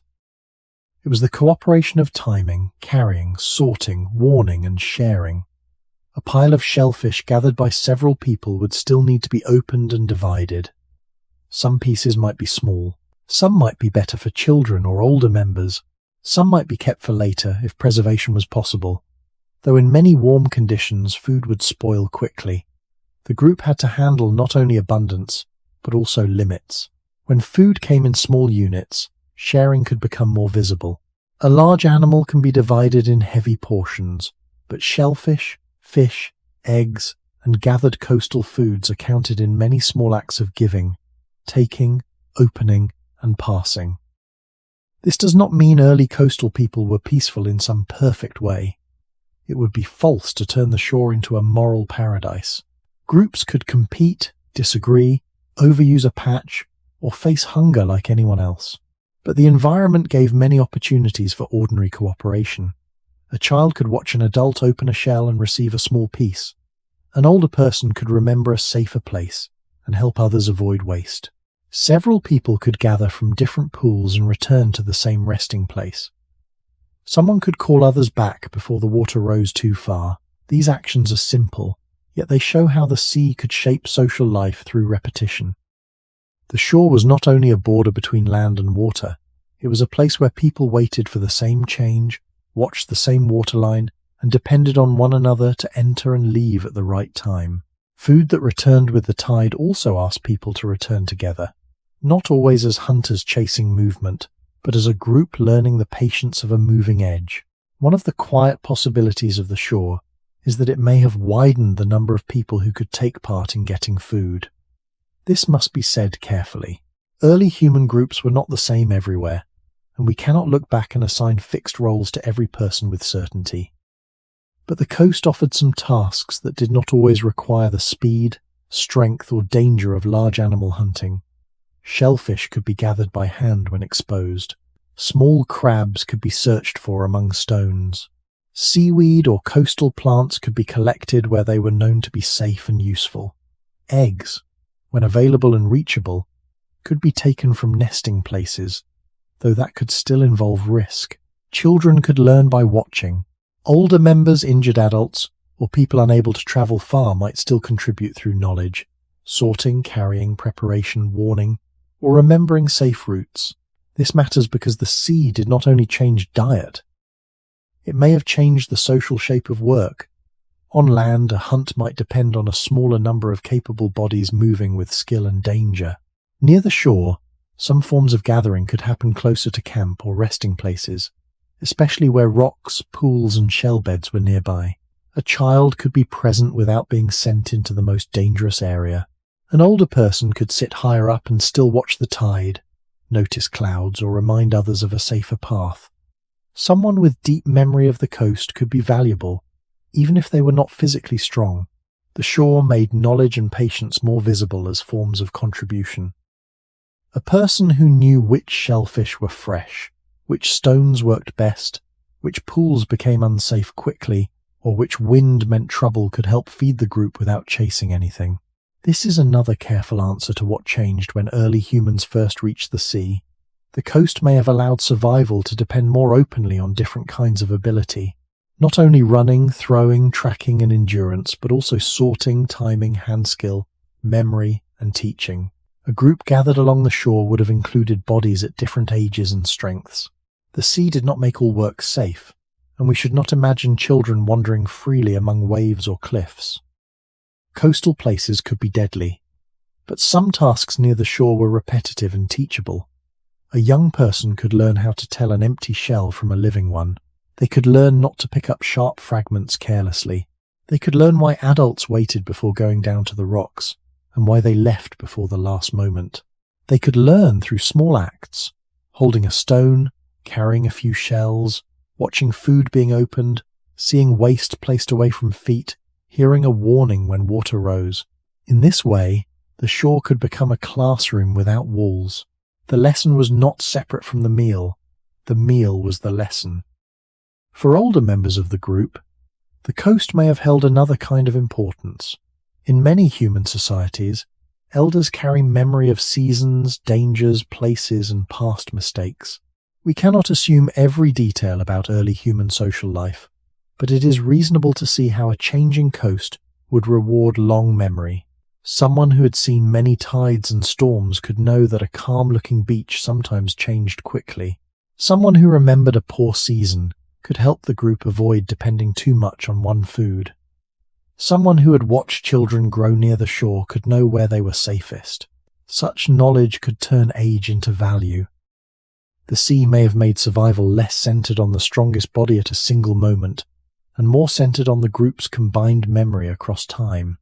This did not remove conflict, hunger, or danger. It only added more ways to be useful. That is a profound but gentle change. A shore full of small foods can become a place where many hands matter. A rock pool can become a place where attention matters. A pile of shells can become a place where patience matters. The sea invited the group to work in layers. Some gathering, some watching, some carrying, some preparing, some learning, some remembering. When early humans reached the sea, the edge of the water did not simply ask, "Who is strong enough to take food?" It also asked, "Who knows when to wait, who knows what to choose, who can teach, who can warn, and who can help the group return safely?" The shore changed the group because it changed the daily arrangement of life. It was not only a place where food could be found, it was a place that pulled people into a new pattern of standing, waiting, watching, working, and returning. A group near the sea could not behave exactly as it did on an open plain. The waterline created a moving boundary that everyone had to respect. Some people might go down toward the rocks when the tide fell. Others might remain higher with children, fire, tools, or gathered food. Some might carry shells or fish away from the wet edge. Some might break, sort, clean, or cook. Some might watch the sky, the water, or the path back. These roles did not need to be fixed or formal to matter.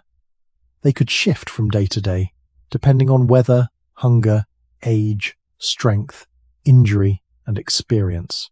The important change is that the coast made group life more arranged around timing and shared caution. On land, a camp could be placed near water, shade, shelter, plants, or animal roots. Near the sea, those same needs remained, but new questions appeared. Was the resting place above the reach of waves?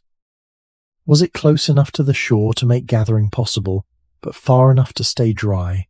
Could smoke or fire survive wind and damp air? Could food be opened without sharp shell fragments cutting feet? Could children move safely? Was there fresh water nearby? Or did the group still need to move inland? The coast did not replace older survival questions. It added more layers to them. This would have changed the shape of an ordinary day. A group might rest while waiting for the tide. Then, when the shore opened, movement would become more focused. Later, after gathering, the group might return to higher ground, process food, share it, discard shells, repair tools, and watch the water close the place again. The rhythm of the sea could become the rhythm of the group. Meals, rest, teaching, warning, and movement could all become tied to the shore's cycle. This is different from saying that the sea made early humans settled or peaceful. That would be too much. Many groups likely moved often, followed seasons, shifted between inland and coastal resources, and responded to changing conditions.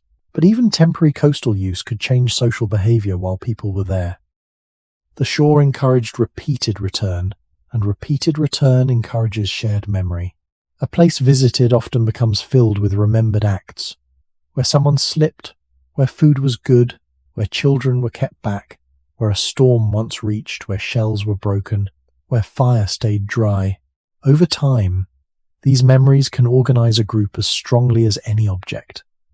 People do not only live in places, they live in what they remember together about those places. The shore also made sharing more visible because many coastal foods came in small pieces. A shell opened by one person could be passed to another. A small fish could be given to a child. A pile of gathered food could be sorted by freshness, size, or effort. Waste had to be separated from what was edible. These small acts, repeated many times, could make cooperation ordinary. Not heroic, not dramatic, but ordinary. And ordinary cooperation is often what holds a group together. The sea asked people to coordinate not only in moments of danger, but in quiet tasks that returned again and again. It asked them to wait without wasting time, gather without forgetting safety, eat without ignoring the next tide, teach without turning the lesson into something separate from life. In this way, the coast may have changed the social world of early humans by making survival more visibly shared. A single person could collect some food, but a group could remember more, watch more, carry more, protect more, and teach more. The shore showed the value of many kinds of attention at once. The strongest body was useful, So was the careful hand. So was the older memory. So was the child learning where not to step. So was the watcher who noticed the water returning. What changed at the sea was not only the menu of human life, it was the pattern of human presence. The group became part of the coast's rhythm, and the coast became part of the group's way of being together. The sea changed imagination because it showed early humans a distance that could be seen but not walked. On land, the far place usually had a path toward it, even if the path was hard. A hill could be climbed, a valley could be crossed, a forest could be entered.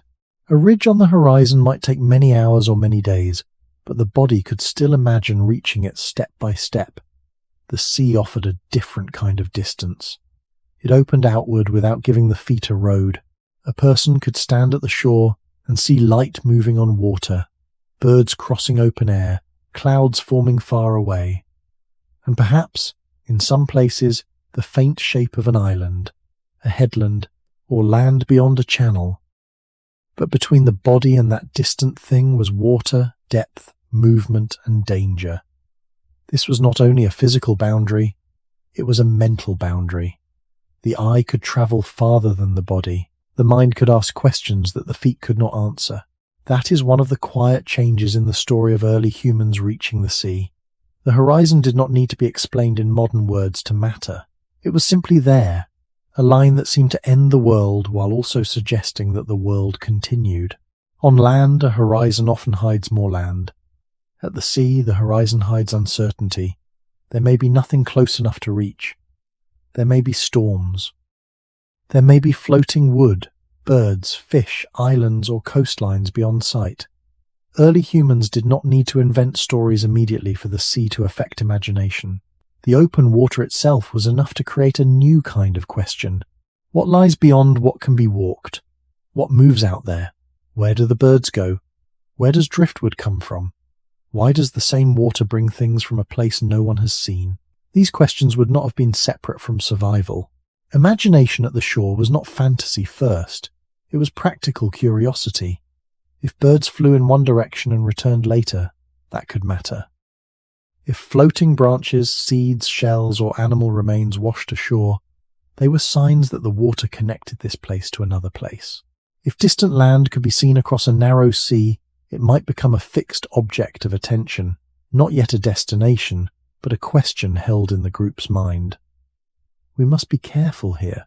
We should not say that the first coastal humans immediately became sailors, or that every shoreline created sea voyages.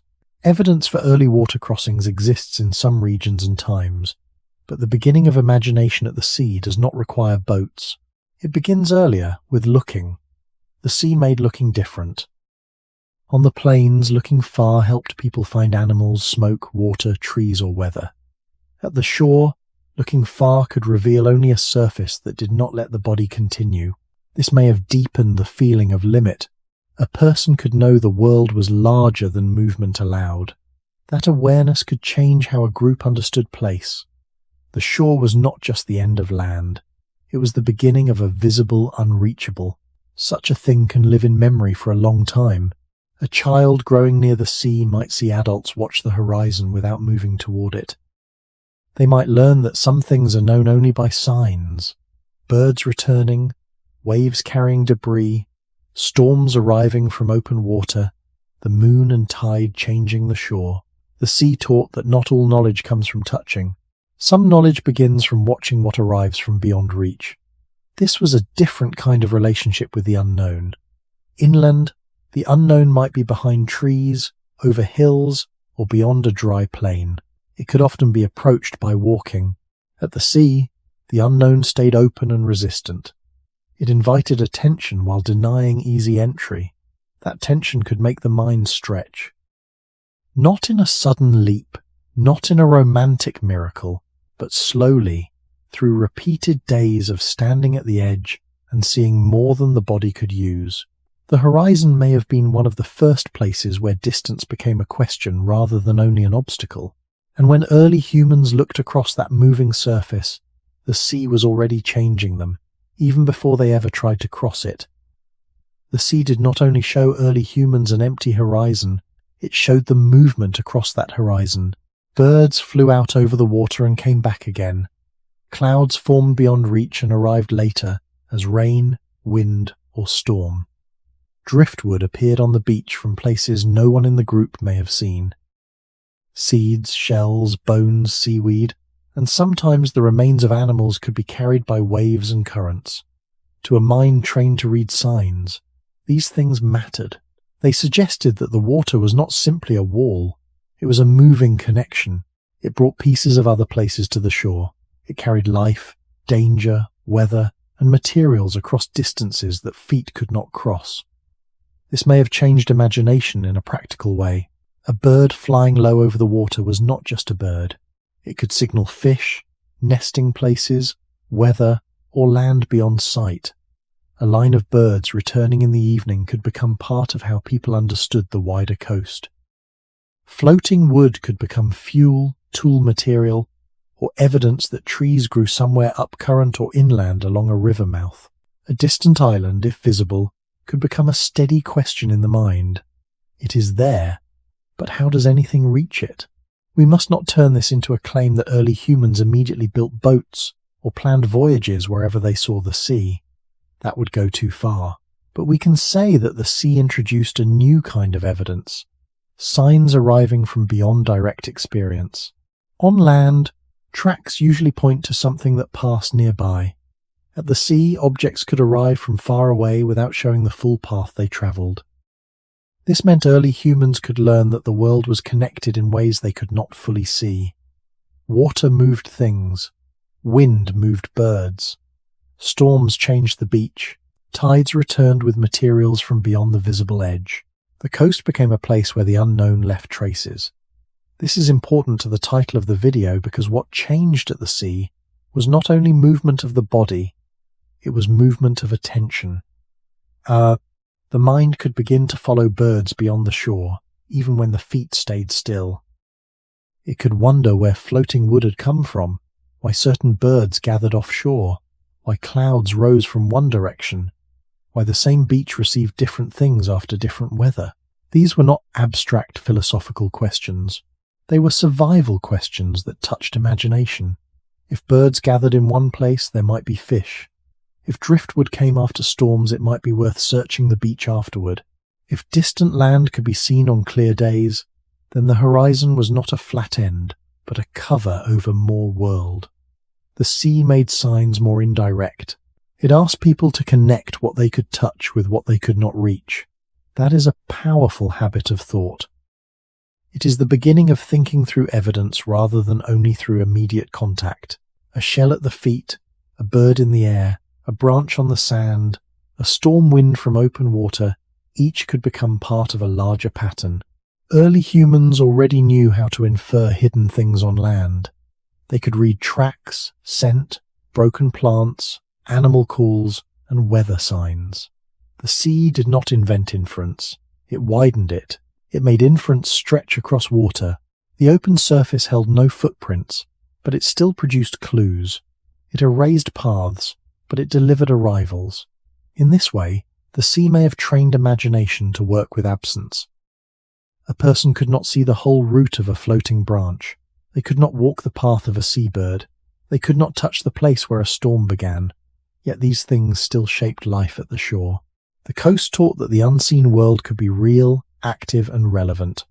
Over time, such attention could change how a group thought about distance. Beyond the beach was not only nothing, it was the place from which weather came, birds returned, wood drifted, and perhaps other land waited. The sea did not answer the question of what lay beyond. It kept sending hints, and sometimes hints are enough to make the mind stay awake longer than the body can travel. The question, what is on the other side, may be one of the oldest questions the sea placed before human beings, not necessarily in those exact words, and not necessarily as a plan. At first, it may have been only a feeling produced by sight, a distant line of land across water, birds moving toward a place hidden by the horizon, smoke, perhaps, in much later context, seen where no path by foot was obvious, floating wood arriving from somewhere unknown, a storm building over open water and then coming to shore. These signs did not prove that the sea could be crossed. They only suggested that the world continued where walking stopped. That suggestion was enough to change imagination. On land, the unknown could often be tested by movement. If a valley called attention, a group might travel into it. If a ridge blocked the view, someone could climb. If animals disappeared into a forest, people could follow or circle around. The sea refused this direct answer. It allowed seeing without easy approach. It made curiosity wait. For early humans, this may have created a new kind of mental distance, not just far, but separated. A place could be visible and unreachable at the same time.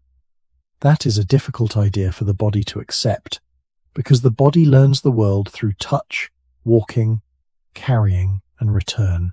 The sea placed a gap between sight and action. To think across that gap required patience, memory, and perhaps, eventually, invention. We should not rush this story toward boats. Water crossings in human prehistory are real in some places, especially where people reached islands that could not be reached by walking, but the evidence varies by region and period. The safer point is that before any crossing, there had to be attention to crossing as a possibility. A personal group had to notice floating things, calm water, winds, currents, distances, islands, reefs, sandbars, and the behavior of birds. They had to learn that water was not all the same. Some water was shallow, some was deep, some moved gently, some pulled sideways. Some was protected by bays or lagoons, some was open and dangerous. The sea was not one barrier, it was many barriers, and some may have looked less impossible than others. This would have shaped imagination in practical steps. First, the shore is an edge. Then, the edge has food. Then, the edge has rhythms. Then, the edge sends signs from beyond itself. Only after many such lessons could the question of crossing become more than a dream. Even then, it would not have been a simple, heroic decision. It would have involved fear, experiment, failure, and local knowledge.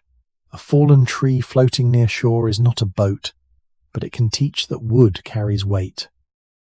A calm lagoon is not the open sea, but it can teach that bodies and objects move differently in water. A sandbar exposed at low tide is not a voyage, but it can teach that what looks like water may sometimes hide a path. The imagination of crossing may have grown from these small observations, not from one sudden leap. This is why the horizon matters so much. It did not only tempt people outward, it reorganized the meaning of beyond. Beyond the sea was not like beyond the hill. It could not be solved by walking harder. It required another kind of thought. Perhaps the first answer was not crossing at all, but respect. People could stand at the shore and know that there were places the body could see but not yet enter. That knowledge itself changes a mind. It teaches that reality is larger than immediate use. It teaches that some questions remain open across generations. A child may see the same far island that an elder saw long before, and still the question may remain, what is there? Can it be reached? Should it be reached? What would be lost if someone tried? The sea did not give one answer. It held the question steady. In the slow history of early humans, that may have been one of its greatest effects. It taught that the world was not only a set of places already known, but a set of possible places waiting beyond danger, skill, and time. When early humans first reached the sea, the horizon did not simply stop them. It taught them to imagine continuation. One of the hardest truths about early humans and the sea is that the sea may have taken back much of the evidence we most want to see. Ancient coasts were not always where modern coasts are now. During colder periods of the Ice Age, more water was locked in ice, and sea levels could be much lower than today. Land that is now underwater may once have been dry shore, open plain, river mouth, lagoon, or coastal camp. Later, as ice melted and sea levels rose, many of those places were flooded, covered by sediment, broken by waves, or hidden beneath the shallow sea. This means that the archaeological record of early coastal life is deeply uneven. We may not be looking at the full story. We may be looking at the pieces that survived in caves, raised beaches, cliffs, sheltered deposits, or places the sea did not destroy. That matters because a careless story could treat absence of evidence as proof that something never happened. But at the coast, absence is especially difficult. A shoreline used by early humans tens of thousands of years ago may no longer be reachable on foot. A place where people gathered shellfish may have been eroded. A camp near a river mouth may be buried offshore. Organic materials like wood, fiber, plant food, skin, and soft remains may have disappeared almost completely. Even stone tools can be moved, rolled, scattered, or separated from their original context by water. So when we ask what changed when early humans first reached the sea, we must remember that the sea changed our ability to know the answer. It did not only shape ancient lives, it shaped the evidence left for us. This is a humbling part of the story. Archaeology often depends on what survives, but what survives is never everything. Shells can survive better than soft foods. Caves can preserve better than open beaches. Stone tools can last longer than wooden tools. Bones can remain in some conditions and vanish in others.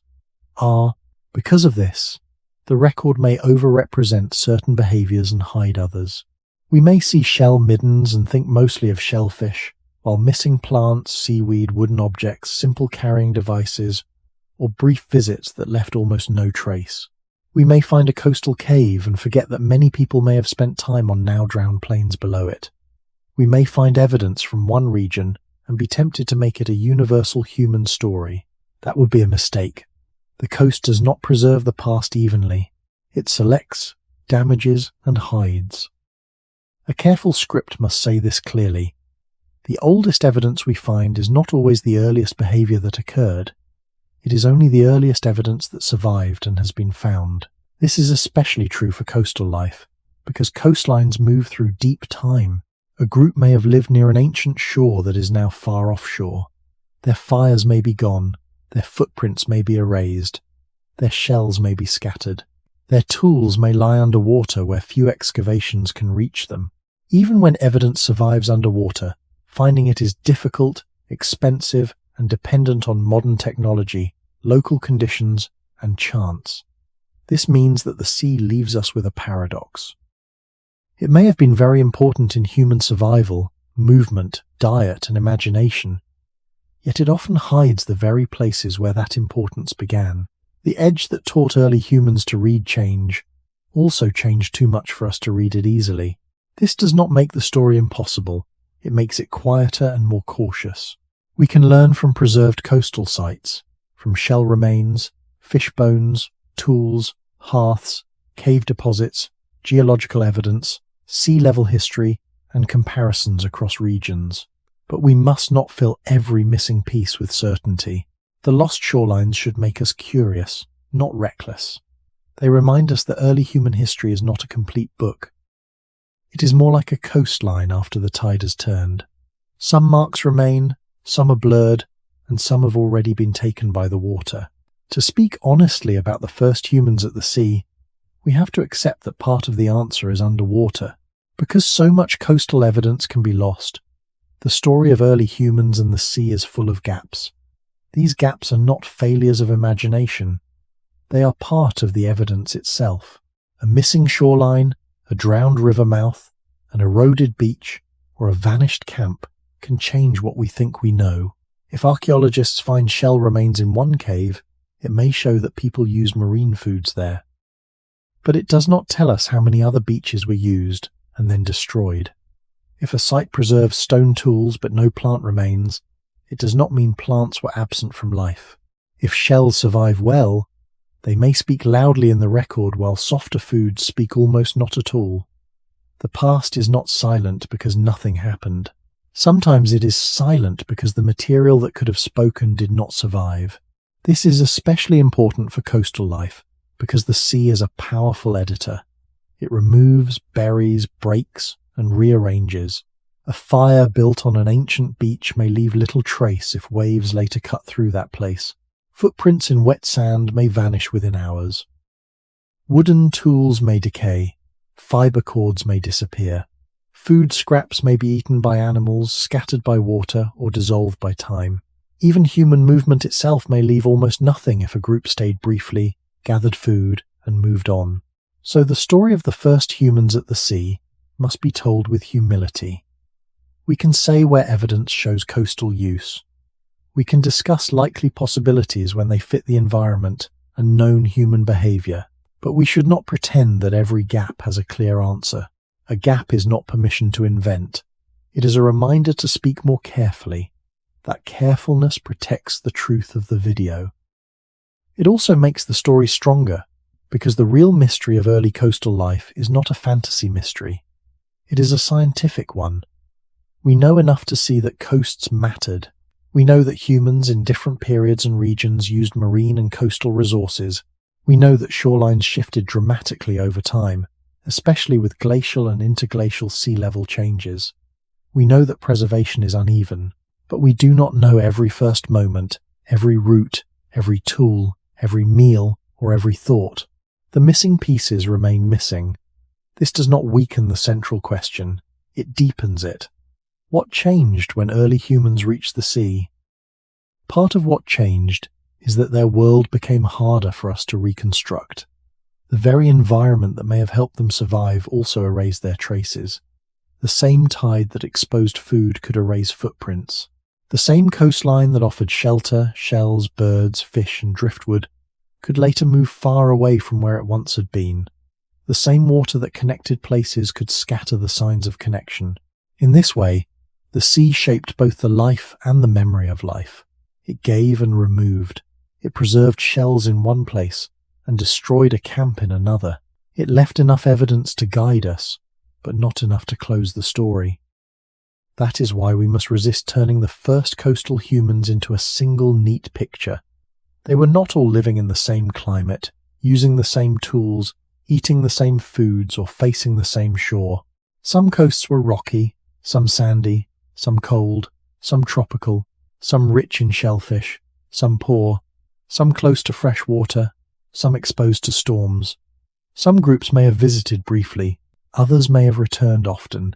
Some coastal knowledge may have become central to survival, while in other places the shore may have been only one resource among many.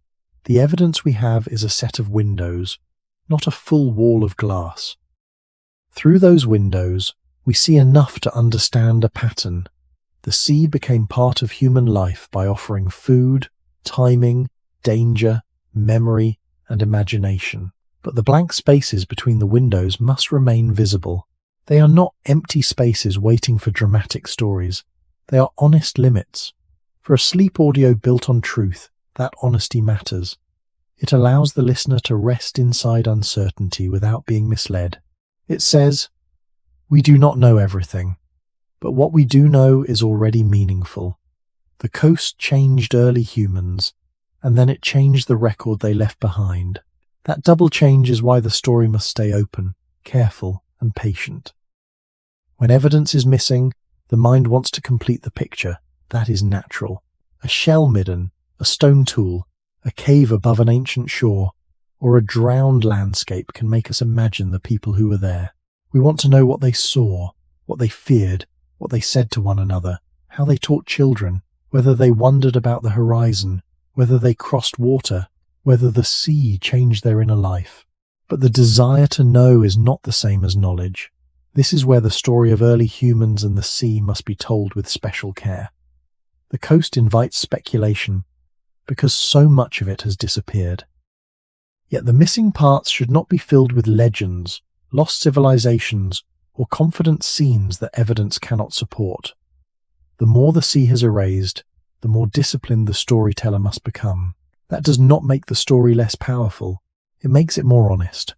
We can say that early humans used coastal resources where archaeological evidence shows shellfish, fish remains, tools, hearths, and settlement traces. We can say that shorelines moved and that many ancient coastal places are now underwater.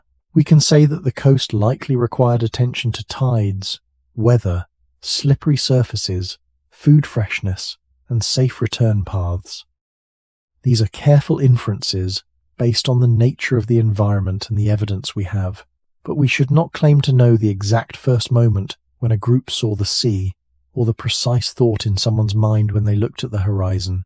We should not turn absence into certainty, A blank space in the record is not a secret answer, it is a blank space. This distinction matters for the educational value of the video. Truth is not only a list of facts. Truth is also knowing where facts end. In a world full of exaggerated stories, a calm admission of uncertainty can be more valuable than a dramatic claim. The sea teaches this lesson very well. It shows how much can happen and still leave little behind. It reminds us that human history is not fully preserved for our convenience. Some lives disappear almost completely, not because they were unimportant, but because the materials around them did not survive. A child's lesson at the shore, an elder's warning, a small meal shared after low tide, a careful step away from rising water. These may have mattered deeply to the people who lived them, even if they left no trace that archaeology can recover. We can honor that by not pretending to know more than we do. A careful story does not need to be empty. It can still follow the evidence into meaningful questions. If shellfish were gathered, what kind of timing did that require? If ancient shores are underwater, how might that bias what we find? If coastal foods came in small repeated units, how might that shape group work? If the horizon showed a visible but unreachable world, what kind of curiosity might it encourage? These questions stay close to reality. They do not claim too much. They allow the listener to feel the depth of the past without being pushed into false certainty. This is how we should approach the first humans at the sea, with curiosity held inside limits. The shore was a place of food, danger, rhythm, memory, tools, and imagination. But it was also a place of loss. It erased footprints, moved shorelines, swallowed camps, and left us with fragments. The right response is not to invent the missing shore. The right response is to listen carefully to the fragments that remain. A shell can tell us that someone gathered from the edge. A stone tool can tell us that hands work there. A hearth can tell us that food, warmth, and group life may have gathered in one place. A drowned landscape can tell us that the map of the past was larger than the map we see today. Together, these traces do not give a final answer. They give a responsible path. They teach us to build knowledge slowly, to separate evidence from possibility, and to let some questions remain open. That is not weakness. It is the strongest kind of honesty. The sea changed early humans, but it also changed the way we must speak about them. It asks us to be patient with uncertainty, just as they had to be patient with the tide. By the time we gather the pieces together, the change brought by the sea no longer looks like one single discovery. It was not only food, not only danger, not only tools, not only memory, and not only the horizon. It was all of these things pressing on human life at once. The shore stood at the edge of the known land, but it did not behave like a simple edge. It moved, returned, opened, closed, erased, and offered.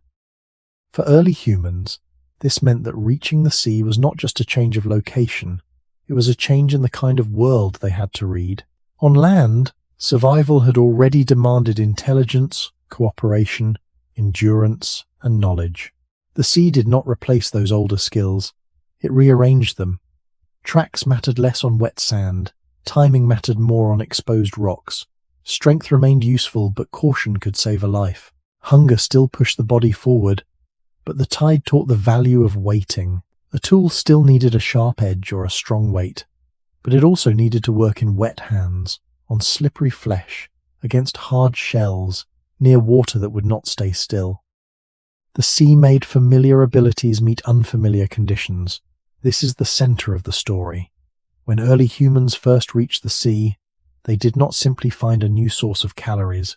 They entered a place where survival became more relational.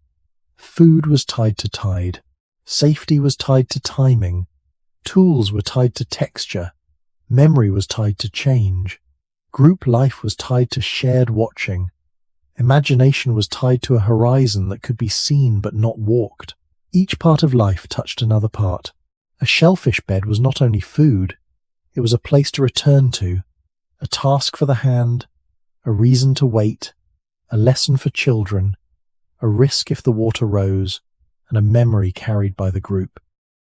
A rock pool was not only water, It was a possible meal, a slippery danger, a teaching place, a small clock of the tide, and a sign that the shore was briefly open. The coast made ordinary things more connected. That may be its deepest effect. It taught that nothing at the edge of the sea stood alone. A wave was water, but also warning.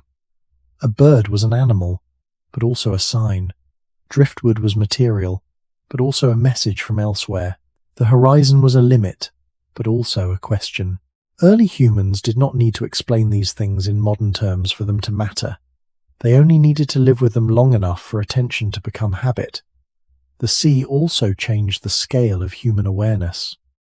Near the shore, the body dealt with small details: a shell's edge, a wet stone, the smell of food, the grip of a tool, the coldness of wind on skin. At the same time, the eyes met vastness: open water, distant weather, birds crossing beyond reach, a line where the visible world seemed to end. The coast held the tiny and the immense together. It made survival depend on both. A person might bend over a pool searching for food, while the group watched the rising water and the sky beyond. A meal could depend on a hand's precision and on the rhythm of the moon-driven tide. This is why the sea was such a powerful teacher. Without needing to be imagined as magical, it taught through conditions. It taught through repeated limits. It taught through gifts that came with danger. It gave enough for humans to return, but not enough for them to stop paying attention. We should still avoid making the story too neat. Different groups reached different shores in different environments, and much of the oldest evidence may be lost beneath modern seas. Not every coast shaped life in the same way. Not every group depended on the sea equally, but wherever early humans learned to use coastal places well, the same broad truth remains. The shore asked them to become better readers of change. It asked them to notice more than objects. It asked them to notice relations, timing, return, and risk. The sea did not give early humans mastery. It gave them a world that could be lived with only by listening carefully to its rhythm. The educational lesson inside this story is not that humans conquered the sea. That would be the wrong lesson. It is also not that the sea saved early humans, or made them superior, or pushed them forward in one straight line. Human history does not move so cleanly. The more useful lesson is quieter. Human beings survived because they learned to pay attention to worlds they could not control. The shore is a powerful example of this. It offered food, but only under certain conditions. It offered movement, but not always a path. It offered materials, but not always dry ones. It offered signs, but many of them were indirect. It offered a horizon, but not an answer. To live near such a place, early humans had to become careful students of rhythm. They had to learn that nature is not a background for human life. It is the system inside which human life happens. This matters even now, because modern people often describe progress as if it means escaping dependence on the natural world. But the first lessons of the sea suggest something different. Survival grew from relationship, not escape. A group that knew when the tide fell, when storms made a beach unsafe, when shellfish were worth gathering, when fresh water could be found near the coast, and when visible food should be left alone, was not dominating the shore. It was adapting to it. That distinction is important. Domination imagines that strength is enough. Adaptation understands that strength without attention can become danger. Near the sea, a strong person could still slip, drown, freeze, or be trapped by rising water. A hungry person could still choose badly. A brave person could still misread the tide. The coast rewarded a different kind of wisdom. Watch first, act second, remember always, and stay willing to revise what you think you know. That lesson is deeply human. It appears in the way tools are chosen, in the way children learn, in the way elders hold memory, in the way a group waits together, in the way a dangerous place becomes survivable through shared knowledge. The sea shows that intelligence is not only the ability to invent something new. Sometimes intelligence is the ability to notice what has been there all along, repeating patiently, whether humans understand it or not. A tide is not impressed by human hunger. A storm does not become gentle because people need food. A coastline does not preserve a camp because future generations will want evidence. The world has its own movements. Early humans survived by learning enough of those movements to place their lives within them. This is why the story of reaching the sea carries value beyond prehistory. It reminds us that knowledge begins with humility. To know a place well is not to assume it will obey us. It is to observe it across time, to accept its limits, to remember its changes, and to teach the next person how to live there with care. The shore made this visible. It showed that a place can be generous and dangerous at once. It showed that food can be near but not yet reachable. It showed that the same path can be safe in 1 hour and gone in another. It showed that memory must stay flexible, because even familiar ground can change. These are not only ancient lessons, they are human lessons. They tell us that the mind grows not by forcing the world to become simple, but by becoming patient enough to live with complexity. When early humans first reached the sea, they met a place that did not explain itself. They had to learn by returning, watching, failing, adjusting, and sharing what they had learned. That is still one of the most honest forms of education. The sea did not hand them certainty. It gave them conditions. It gave them limits. It gave them repeated chances to understand a little more. And perhaps that is what made the shore so important. It did not make human beings masters of the world. It made them listeners to a world larger than themselves. The first humans at the sea did not leave us a complete message. They left fragments, and many of those fragments have been broken, buried, drowned, or carried away. Yet even through the missing pieces, something quiet remains clear. The shore changed the terms of human life. It did not do this with a single invention or a sudden awakening. It did it slowly, through hunger, caution, waiting, repeated return, and the need to notice what changed before it became dangerous. The sea taught that food could come back, but only if people understood timing. It taught that safety could disappear, even when the place looked familiar. It taught that tools were not only objects in the hand, but answers to specific textures, surfaces, and moments. It taught that memory was not only a record of where things were, but a living knowledge of when a place became useful, when it became risky, and when it had to be left alone. It taught that a group could survive not only through strength, but through shared attention. Someone watched the water. Someone remembered the rocks. Someone carried food higher. Someone kept children back. Someone knew when the wind had changed. Someone had learned, perhaps the hard way, that the shore should never be treated as still ground. These are not small changes. They are the quiet architecture of survival. When early humans first reached the sea, they met a world that could not be followed like a trail and could not be hunted like an animal. It had to be read through rhythm. This may be the deepest change of all. The sea did not simply add more food to the human story. It added a new relationship with uncertainty. It showed that the world could be generous without being safe, predictable without being simple, and open without being fully reachable. The horizon widened thought, but the tide disciplined it. The water invited attention outward, while the wet rocks demanded attention downward. The same place held distance and detail, wonder and risk, possibility and loss. A person standing at the edge of that world may have felt none of this in the language we use now. They may have felt only wind, hunger, salt, cold, fear, interest, and the pull of the group behind them. But human history is often made from such ordinary feelings.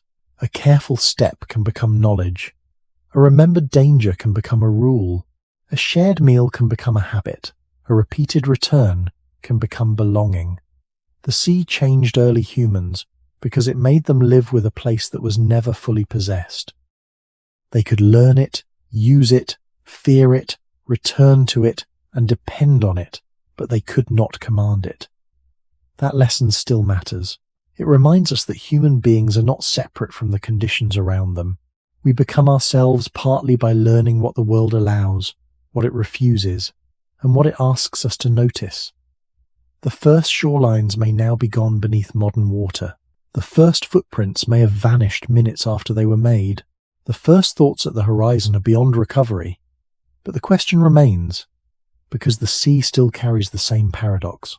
It is an edge and a passage, a danger and a provider, a place of evidence and a place that erases evidence. It gave early humans something to eat, something to fear, something to remember, something to teach, and something to wonder about. Maybe that is why the sea became so important in the long human story, not because it answered the human mind, but because it kept asking more from it. So when early humans first reached the sea, did they only find another landscape for survival? Or did they begin to understand that the world was larger, stranger, and less controllable than any path on land had ever taught them?